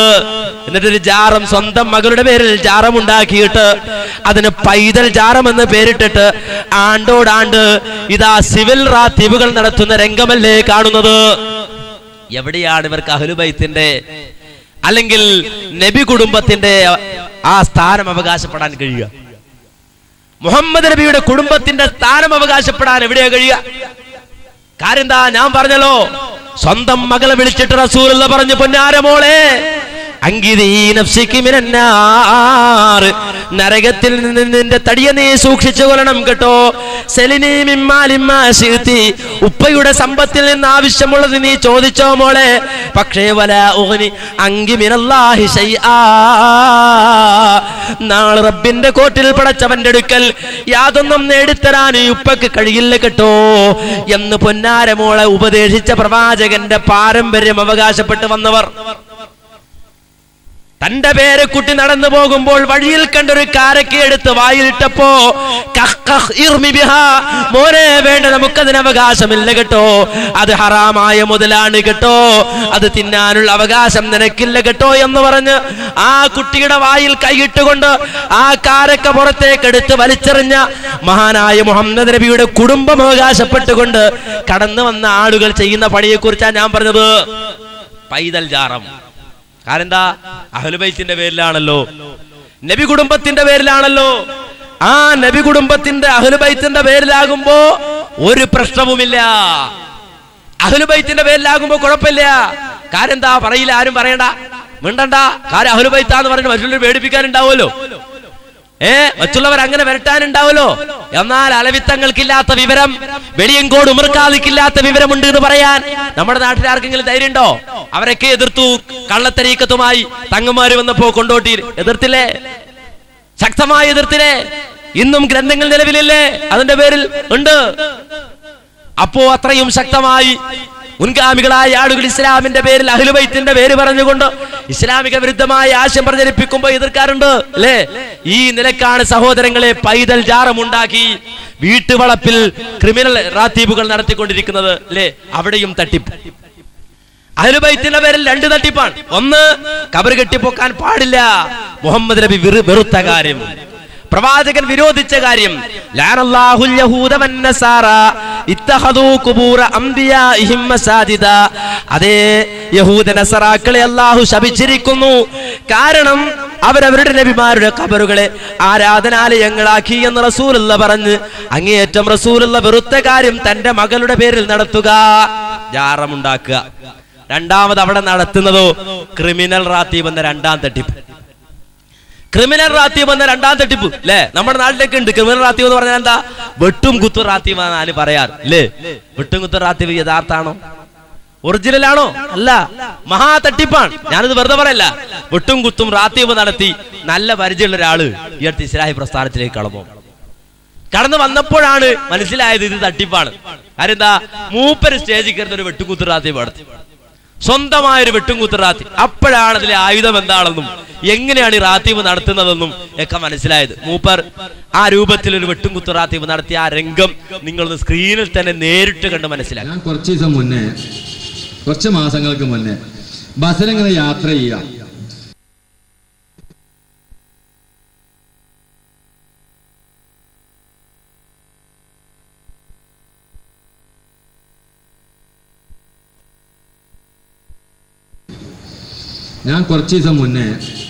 കുറച്ച് മാസങ്ങൾക്ക് മുന്നേ ബസ്സിലിങ്ങനെ യാത്ര ചെയ്യുന്ന സമയത്ത് എൻ്റെ കൂടെയുള്ള ആളുമായിട്ട് ഇങ്ങനെ ഒന്നും വെറുതെ മുണ്ടാതെ പോകുന്നത് ശരിയല്ലല്ലോ. അപ്പൊ നിങ്ങൾ എവിടെയെന്ന് ചോദിച്ചു. ഞാൻ ഒളവട്ടൂരാന്ന് പറഞ്ഞു. ഒളവട്ടൂർ എവിടെ? പഞ്ചേപ്പള്ളിയാണ് ഞാൻ ചോദിച്ചു. അല്ല, ആ കുത്രാത്തീബ് നടക്കുന്ന സ്ഥലമല്ലേ അവിടെയാണ്. അപ്പൊ കുത്രാത്തീബ് നടക്കുന്ന സ്ഥലത്ത് അയാളെ നാടിന്റെ ഏറ്റവും വലിയ ക്രെഡിറ്റ് ആയിട്ടാണ് ഞാൻ മനസ്സിലാക്കുന്നത്. അപ്പൊ കുത്രാത്തീബ് ഒക്കെ ഇപ്പോൾ ഉണ്ടോന്ന് ചോദിച്ചാണ്. കുത്രാത്തീബ് നിങ്ങൾ കേട്ടിട്ടില്ലേ? എന്തൊക്കെയാണ് അവിടെ നടക്കുന്നത്? അവിടെ കത്തിട്ടിട്ടല്ലോ ഷേഖങ്ങട്ട് കുത്തും വായിച്ചിന്റെ ഉള്ളിക്ക്. ആ കത്തി അങ്ങനെ തന്നെ ഉള്ളിക്കാണ്ട് കിടക്കും. എന്നിട്ടോ അതങ്ങോട്ട് ഊരി നോക്കണ സമയത്ത് മുറിവ് കൂടിയിട്ടുണ്ടാവും എന്ന് പറഞ്ഞു. ഞാൻ ചോദിച്ചതല്ല, ഈ മുറിവ് കൂടുന്നത് അള്ളാഹുവാണോ അതല്ല മുഹദ്ദീ ഷേഖ്? അത് മുഹദ്ദീ ഷേഖാണെന്ന് സംശയിക്കാൻ എന്താ? മുഹദ്ദീ ഷേഖ് തന്നെയാണ്.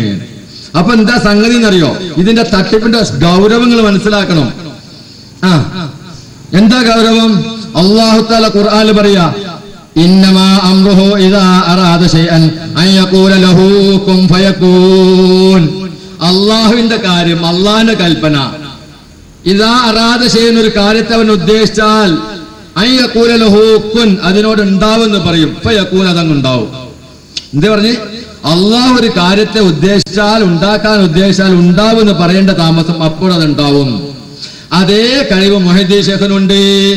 എന്നോടേയവൻ തന്റെകൾ ആവെന്ന് ഞാൻ ചൊൽവിൽ ആവും അതെന്നോവർ വല്ലൊരു വസ്തുവിനെ കുഞ്ഞെന്ന് ചൊല്ലുകിൽ വിരികെ ഉരുവാക്കും എന്ന് പറഞ്ഞവർ. കണ്ടോ, വല്ലൊരു വസ്തുവിനെ കുഞ്ഞെന്ന് ചൊല്ലുകിൽ അല്ലാഹു തആല ഖുർആനിൽ പറഞ്ഞ അതേ പദം കുഞ്ഞെന്ന് ഞാൻ പറഞ്ഞാൽ ആ വസ്തു ഉണ്ടാകും. അപ്പൊ കത്തിയിട്ടിട്ട് വള്ളന്റെ ഉള്ളിലേക്കാണ് കുത്തിയിട്ടുണ്ടെങ്കിൽ അത് വലിച്ചു വരുമ്പോഴേക്ക് മുഹദ്ദീസ് ശൈഖിന് വന്നിട്ട് അത് കുൻ മുറി കൂടും എന്നാണ് പറയേണ്ട താമസമുള്ള മുറി കൂടും എന്ന് അനുഭവത്തിലൂടെയാണ് കാണിച്ചു കൊടുക്കുക. സഹോദരന്മാരെ, എന്റെ സ്ഥിതി ഒന്നും ചെറിയ രൂപത്തിൽ ഞാനത് കാണിക്കാം.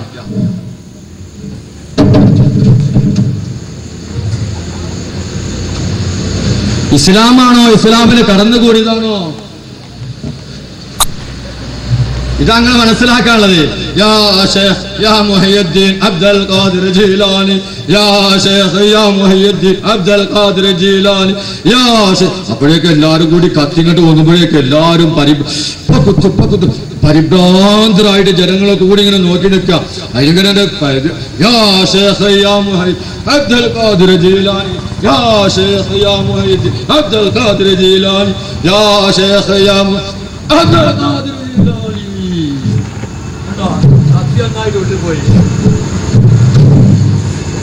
കത്തിയൊന്നായിട്ട് ഉള്ളിലാ. അപ്പോഴേക്ക് എല്ലാരും കൂടി വിളിച്ചോടി യാ ശൈഖ്. അപ്പൊ എല്ലാരും കൂടി യാ ശൈഖ് യാ മുഹയ്യിദ് അബ്ദുൽ ഖാദിർ ജീലാനി, യാ ശൈഖ് യാ മുഹയ്യിദ് യാ ശൈഖ് യാ മുഹയ്യിദ് ഖാദിർ ജീലാനി.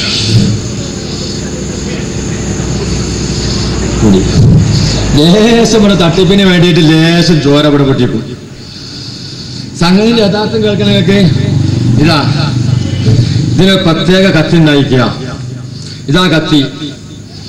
ഇതിന്റെ ചുണ്ട് കിടക്കുന്നത് ഇവിടെ വളച്ചുകൊണ്ട് കൊണ്ടുപോയിട്ട് ഇവിടെ ചുണ്ടുകൊണ്ടല്ല കുത്ത്. ചുണ്ടുകൊണ്ടാ കുത്തിയാ വളന്റെ ഉള്ളിക്കാണ് ചെല്ലും. ഇവിടം കൊണ്ടാ കുത്തുകണ്ടോ.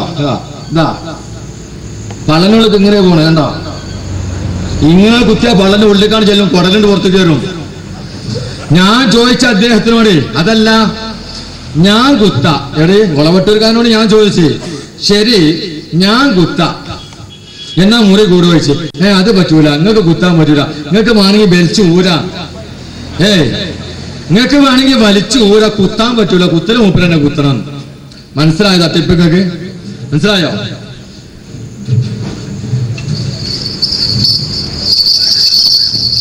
ഇതാണ് ദബ്ബൂസ്, ഒറിജിനൽ ദബ്ബൂസാണിത്. ഇത് നാക്കാലിപ്പല കൊണ്ടുവരാൻ ബുദ്ധിമുട്ടായതുകൊണ്ട് നാക്കാലിപ്പല കൊണ്ടുവരും. നാക്കാലിപ്പല കൊണ്ട് അടിക്കുക. ഇത് 4 കാലില്ല എന്നുള്ള പല തന്നെയാണ് കേട്ടോ. കാലുണ്ടാക്കിയിട്ട് വേണമെന്ന് മാത്രം.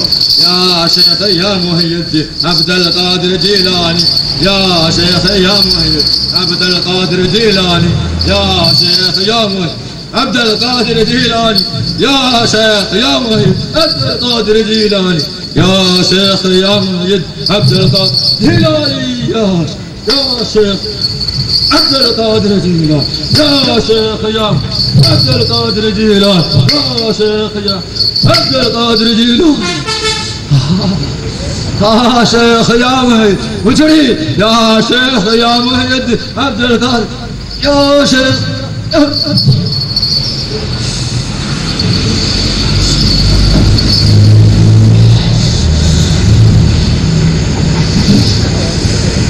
വല്ലൊരു വസ്തുവിനെ കുഞ്ഞെന്ന് ചൊല്ലുകിൽ വിരികെ ഉരുവാക്കും എന്ന് പറഞ്ഞവർ. ഉണ്ടോ? മുഹദ്ദീസ് ശൈഖ് വന്നു. മുഹദ്ദീസ് ശൈഖ് മുറിയാണ് കൂടാൻ പറഞ്ഞ് മുറിയാണ് കൂടി. അള്ളാഹ്ക്കുള്ള അതേ പവർ മുഹദ്ദീസ് ശൈഖിനുണ്ട് കാണിച്ചു കൊടുക്കുക. സുഹൃത്തെ മനസ്സിലായിട്ടോ? എന്താണെന്നറിയോ? ദബ്ബൂസ് എന്താ നിങ്ങൾ കാണുന്നുണ്ടോ?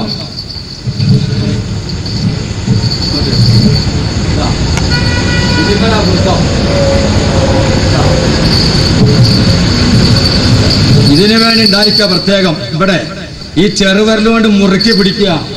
ചെറുവിരലുകൊണ്ട് മുറുക്കാണ്ട് പിടിച്ചിട്ട് അടിക്കണ മുഴുവൻ ചെറുവിരലാ താങ്ങണത്. വെറുതെ അല്ല പഠിച്ചോൻ ചെറുവിരൽ സൃഷ്ടിച്ചത്. ഇതിമലാ താങ്ങണത് അടി മുഴുവനും. അടിച്ചാണ് താഴത്തിലാക്കിയതൊക്കെ ഉള്ളിക്ക് ചെല്ലാന്നോ. അത് പറഞ്ഞപ്പോ ഇതൊക്കെ പറഞ്ഞപ്പോഴേ അപ്പൊ അയാൾ പറയാണ്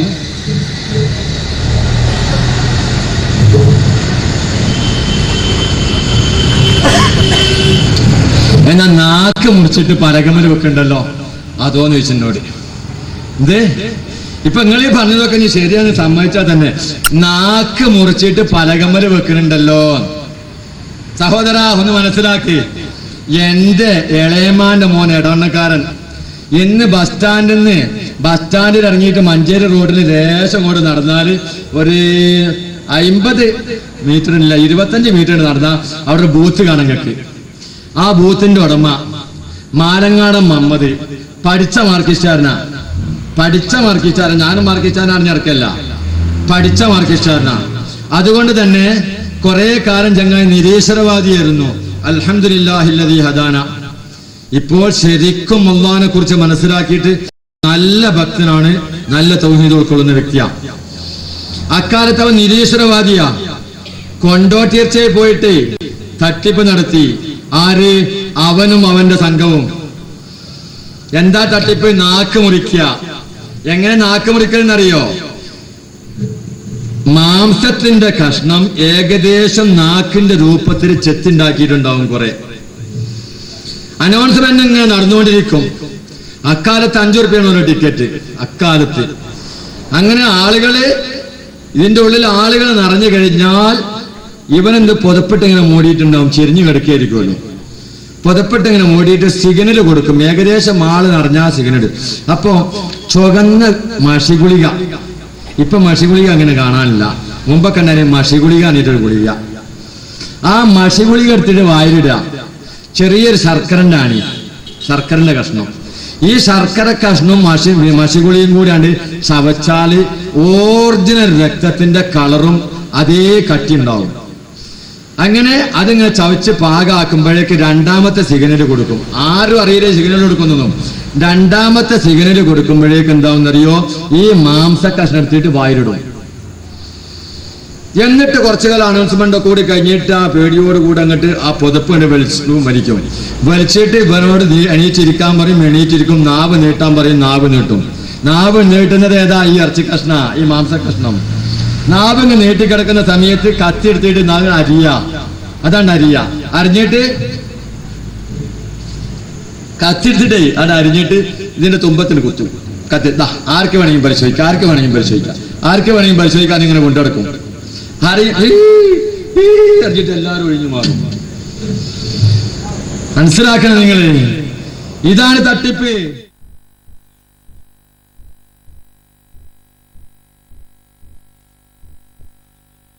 ഉടുപ്പടക്കം അഴിച്ചു വെച്ചിട്ടാ കാണിച്ചത് അല്ലെ? ആ രൂപത്തിൽ വളരെ വ്യക്തമായി കുത്റാത്തീബിന്റെ തട്ടിപ്പ് എന്താണ് എന്ന് വളരെ വ്യക്തമായി അദ്ദേഹം കാണിച്ചു തന്നു അല്ലെ? ഈ തട്ടിപ്പടക്കുന്ന കുത്റാത്തീബ് സ്വന്തം മകളുടെ ജാറമുണ്ടാക്കി ആ ജാറത്തിൽ നടത്തുന്നവൻ പ്രവാചകന്റെ കുടുംബ പരമ്പര അവകാശപ്പെടാൻ, അഹ്ലു ബൈത്തിന്റെ പേര് പറയാൻ എന്തവകാശമാണ് അവർക്കുള്ളത് എന്നാണ് മാന്യമായി ചോദിക്കാനുള്ളത്. നിങ്ങൾ മനസ്സിലാക്കണം. അഹ്ലു ബൈത്ത് എന്ന് പറഞ്ഞാൽ അവർ പാലിക്കേണ്ട മര്യാദ എന്താണ് എന്ന് മുഹമ്മദ് നബി പഠിപ്പിച്ചു. അതിന് വിപരീതമായിട്ട് പിൽക്കാലഘട്ടത്തിൽ അഹ്ലു ബൈത്തിന്റെ പേരിൽ ഓരോ കാലഘട്ടത്തിൽ കൊണ്ടുവന്നത് നാം മനസ്സിലായി, നമുക്ക് മനസ്സിലാക്കാൻ കഴിഞ്ഞു. എന്നാൽ ഈ കൊച്ചു കേരളത്തിൽ പോലും അഹ്ലു ബൈത്തിന്റെ പേര് പറഞ്ഞിട്ട് നാട് നീളാകെ പ്രവാചകൻ സല്ലല്ലാഹു അലൈഹി വസല്ലമ പഠിപ്പിച്ചതിന് വിപരീതമായി പ്രചരിപ്പിക്കാനുള്ള ഒരു ലൈസൻസ് ആയിക്കൊണ്ട് നടക്കുന്ന ആളുകള്. അതിന്റെ ഏറ്റവും വളരെ വ്യക്തമായ ഉദാഹരണമാണ് ഞാൻ പറഞ്ഞത്. സ്വന്തം മകളുടെ ജാറം, പൈതൽ ജാറം എന്ന് പേരിട്ട് ആ ജാറത്തിന്റെ പേരിൽ തന്നെ തട്ടിപ്പ് നടത്തി. അതിനു പുറമെ കുത്റാത്തീബ് എന്ന തട്ടിപ്പ് ആണ്ടോടാണ്ട് നടത്തി. അതിന് പുറത്തൊരു തട്ടിപ്പ് നടത്തിയിട്ട് അഹ്ലു ബൈത്താണ് പോലും, ഞങ്ങൾ കുടുംബക്കാരാണ് പോലും, പ്രവാചകന്റെ കുടുംബം അവകാശപ്പെടുന്നവരാണ് പോലും എന്ന് പറയാൻ സഹോദരങ്ങളെ നമുക്ക് എങ്ങനെയാണ് മനസ്സുറക്കുന്നത്? ആരാണ് അഹ്ലു ബൈത്ത്? അവരുടെ പ്രത്യേകത എന്താണ്? ഈ കോലത്തിൽ തട്ടിപ്പടുത്താന്നുള്ളതാണോ? ആണോ? അല്ല. നേരെ മറിച്ച് അതിനും പുറമെ അവസാനം വന്ന് ഈ പ്രദേശത്തടക്കം എന്താണ്? ഈ പ്രദേശത്തടക്കം എന്താ നടത്തുന്നത്? ജീലാനി ആണ്ടു നേർച്ച. ആ ജീലാനി ആണ്ട് നേർച്ച നടത്തുമ്പോ 18-ാം തീയതി വ്യാഴാഴ്ച രാത്രി ഇശാ നമസ്കാരത്തിന് ശേഷം ഖുതുബിയ്യത്ത്. ആർക്കായത് കൊണ്ട് നടക്കാൻ പറ്റുക? പ്രവാചക കുടുംബത്തിന്റെ പാരമ്പര്യം അവകാശപ്പെടുന്നവന് കൊണ്ട് നടക്കാൻ പറ്റുന്നതാണോ ഖുതുബിയ്യത്ത്? ആണോ? ആരാതുണ്ടാക്കിയത്? കായൽ പട്ടണത്തുള്ള സദഖത്തുല്ലാഹിൽ കാഹിരി എന്ന് പറയുന്ന ആള്. കായൽ പട്ടണത്തിലുള്ള സദഖത്തുല്ലാഹിൽ കാഹിരി എന്ന് പറയുന്ന ആള് ആരാ? ഈ കാഹിരി എന്ന് പറഞ്ഞാൽ തമിഴ്നാട്ടിലെ കായൽ പട്ടണത്തുകാരനാണ്. ചില ആൾക്കാർ ഈ കാഹിരി എന്ന് കേൾക്കുമ്പോ, കാഹിരി എന്ന് പറഞ്ഞാൽ അറബിയിൽ കാഹിരി എന്ന് പറയുമ്പോൾ അതിന്റെ അർത്ഥം കെയ്റോ അഥവാ ഈജിപ്റ്റ് എന്നാ. അപ്പൊ സദഖത്തുല്ലാഹിൽ കാഹിരി എന്ന് കേൾക്കുമ്പോ ഈജിപ്തിലുള്ള സദഖത്തുല്ലാ എന്നായിരിക്കും ധരിക്കുക. സത്യത്തിൽ കാഹിരി എന്നുള്ളത് കൊണ്ട് ഉദ്ദേശിച്ചത് നമ്മുടെ ഇവിടുത്തെ കായൽ പട്ടണമാണ്, തമിഴ്നാട്ടിലെ. ആ തമിഴ്നാട്ടിലെ സദഖത്തുല്ലാഹിൽ കാഹിരി എന്ന് പറയുന്ന ആൾ ഉണ്ടാക്കിയ ഖുത്ബിയ്യത്ത്, ആ ഖുത്ബിയ്യത്ത് ജീലാനിയോടുള്ള ആണ്ട് നേർച്ചയുടെ ഭാഗമായി നടത്തി അതുവഴി ഉണ്ടാക്കുന്ന വരുമാനം അല്ലെ, ആ വരുമാനം ഉണ്ടാക്കാൻ പരിശ്രമിക്കുന്നവര് പ്രവാചകന്റെ കുടുംബത്തിന്റെ പേര് പറയാൻ അവകാശമുണ്ടോ? അഹ്ലുബൈത്തിന്റെ പാരമ്പര്യം അവകാശപ്പെടാൻ അവൻ എന്തെങ്കിലും അവകാശമുണ്ടോ? ഒരു അവകാശവും ഇല്ല എന്നാണ് സത്യം. ആരാണ് ഈ സദഖത്തുല്ലാഹിൽ കാഹിരി? വേറൊരു വട്ടാണ്. ഞാൻ ഇത് വെറുതെ പറയുന്നതല്ല. നമുക്കറിയാം പ്രവാചകൻ സല്ലല്ലാഹു അലൈഹി വസല്ലമയുടെ കാലഘട്ടത്തിന് ശേഷം മലക്കുകളൊക്കെ ഇങ്ങനെ ഇറങ്ങി വരും. മലക്കുകൾ ഇങ്ങനെ ഇറങ്ങി വന്നിട്ട് ഇപ്പറയുന്ന ആൾക്കാരൊക്കെ വർത്താനം പറയാ, വിവരങ്ങളൊക്കെ അറിയിച്ചു കൊടുക്കുക. ഈ രൂപത്തിൽ സദഖത്തുല്ലാഹിൽ കാഹിരി അടുക്കൽ വന്നു മലക്കുകൾ. സദഖത്തുല്ലാഹിൽ കാഹിരി അടുക്കലേക്ക് വന്നു മലക്കുകൾ. ആരാ വന്നത്? മീകായിൽ. മഴ പെയ്ക്കുന്ന ആളുണ്ടല്ലോ, മീകായിൽ അലൈഹിസ്സലാത്തു വസ്സലാം ഇറങ്ങി വന്നു. എന്നിട്ട് മൂപ്പരോട് വർത്താനൊക്കെ പറഞ്ഞിട്ട് പോവാ. ആര്? മീകായിൽ അലൈഹിസ്സലാം. നമ്മുടെ ഈ അടുത്ത കാലഘട്ടത്തില് നമ്മുടെ കായൽ പട്ടണത്തിൽ ജനിച്ച സദഖത്തുല്ലാഹിൽ കാഹിരി എന്ന് പറയുന്ന ആളുടെ കഥയിൽ പറയുന്നതാണ്. ഞാനിത് വെറുതെ പറയുന്നില്ല. നേരെ മറിച്ച് നമ്മുടെ നാട്ടിലെ 3 മുസ്ലിയാക്കന്മാര് പോയി ഈ ദർഗകളും മക്കാമുകളൊക്കെ ഷൂട്ട് ചെയ്യാൻ. അങ്ങനെ പോയപ്പോ ഒരു പള്ളി കണ്ടു. പള്ളിയുടെ പേര് മസ്ജിദ് മീകായിൽ എന്നാണ്. മസ്ജിദ് മീകായിൽ പള്ളി. ആ പള്ളിക്ക് മസ്ജിദ് മീകായിൽ എന്ന് പേര് വരാൻ കാര്യം എന്താ? അവർ വിശദീകരിക്കും, നിങ്ങൾ കാണുക. മസ്ജിദ് മീകായിൽ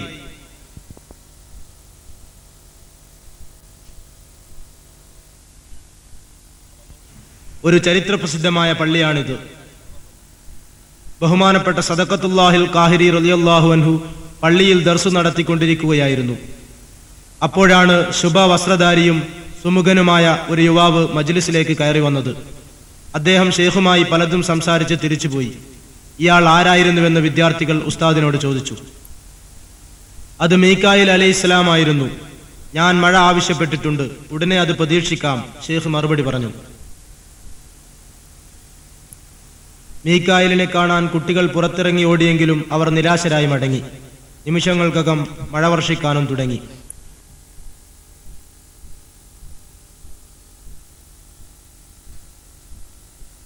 ആ പള്ളിയാണ് ഈ പള്ളി. ഇത് മസ്ജിദ് മീകായിൽ എന്ന പേരിൽ തന്നെ ഇന്നും അറിയപ്പെടുന്നു. അപ്പൊ സഹോദരങ്ങളെ കണ്ടില്ലേ, ആ പള്ളിയാണ് ഈ പള്ളി. ഉണ്ടോ? മീകായിൽ അലൈഹിസ്സലാത്തു വസ്സലാം ഇറങ്ങി വന്നു. മീകായിൽ നേരിട്ട് വർത്താനൊക്കെ പറഞ്ഞ് ഉഷാറായിട്ട് പോരാ. അപ്പൊ പിന്നീട് പുറകെ കുട്ടികൾ ഓടി മലക്കിനെ കാണാൻ. അവസാനം മലക്കിനെ കണ്ടോ? ഇല്ല. അപ്പൊ പണ്ടൊരു കഥ പറയാറുണ്ട്. എന്താ കഥയെന്നറിയോ? ഒരു മുത്തല്ലിം ഒരിക്കലും ഉസ്താദിലേക്ക് ഓടി വന്നിട്ട് പറഞ്ഞു, ഉസ്താദെ മലക്ക് പോണു എന്ന് പറഞ്ഞു. ഉസ്താദിന് ആവേശമായി. ഉസ്താദ് കയറി കെട്ടിപ്പിടിച്ച്, പൊന്നാര മോനെ നീ മലക്കിനെ കണ്ടല്ലോ, എന്റെ കണ്ണ് വലിയ കണ്ണാണ് കേട്ടോ, അദൃശ്യമായത് കാണാൻ പറ്റുന്ന കണ്ണാണ് മോനെ നിന്റെ കണ്ണ്. അപ്പൊ ഈ കുട്ടി അത്ഭുതത്തോടെ ഉസ്താദിന് കാണണോ? ഉസ്താദിനും കാണാന്ന് പറഞ്ഞു. എനിക്ക് കാണാന്നോ? അതെ. അങ്ങനെ ഉസ്താദിനെ വിളിച്ചിട്ട് പോയി ജനലടിക്ക് തന്നെ ഉസ്താദേ പോണു മലക്ക്. അപ്പൊ നോക്കുമ്പോ കുറെ ആൾക്കാർ സ്വാമി അയ്യപ്പോ സ്വാമി മലക്ക് പോവാണ്. അവര് മലക്ക് പോവാണ്. മനസ്സിലായില്ലേ? ഇതാണ് കുട്ടി വന്നിട്ട് പറയുന്നത് മലക്ക് പോണ് ഉണ്ടോ. അപ്പൊ മുസ്താദ് വിചാരിച്ച ഒറ്റ മലക്കായിരിക്കുന്നോ. ഈ കോലത്തിന് മീകായിൽ എന്ന മലക്ക് തന്നെ ഇറങ്ങി വന്നു. എന്നിട്ട് വർത്താനം പറഞ്ഞു. ആരോട്? ഈ സദഖത്തുല്ലാഹിൽ കാഹിരിയോട്. ആരാ മീകായിൽ എന്ന് പറഞ്ഞാൽ? മീകായിൽ തന്നെ ഇപ്പൊ തർക്കവാ. മീകായിൽ ആരെന്ന വിഷയത്തിൽ ഇപ്പൊ നമുക്കറിയാം. മീകായിൽ നമ്മൾ കേട്ടിട്ടുണ്ട്. എന്താ മീകായിലെ പ്രത്യേകത? ഇടി, മിന്നി, കാറ്റ്, മഴ മുതലായവ കൊണ്ട് ഏൽപ്പിക്കപ്പെട്ട മലക്കാണ്. എന്നാ ഇപ്പൊ പേരോട് വിചാരി പറയാണ് അങ്ങനെ ഏൽപ്പിക്കപ്പെട്ടിട്ടില്ല. ആരെ? മീകായിൽ എന്ന മലക്കിനെ ഏൽപ്പിക്കപ്പെട്ടിട്ടില്ല, മഴ ഏൽപ്പിക്കപ്പെട്ടിട്ടില്ല. അങ്ങനെ പറയാൻ പറ്റൂല. ഉണ്ടോ? മീകായിൽ തന്നെ വിവാദമായിരിക്കാൻ പലരും ലോകത്ത് വിവാദകാരൻ. മീകായിൽ തന്നെ വിവാദമായിരിക്കും. ആ ഭാഗം കൂടി നിങ്ങളൊന്ന് കാണാൻ, എന്റെ വിഷയത്തിന്റെ ഭാഗം എന്നുള്ള നിലക്ക് അതുകൂടി കണ്ട് നമുക്കങ്ങ് പോവാം.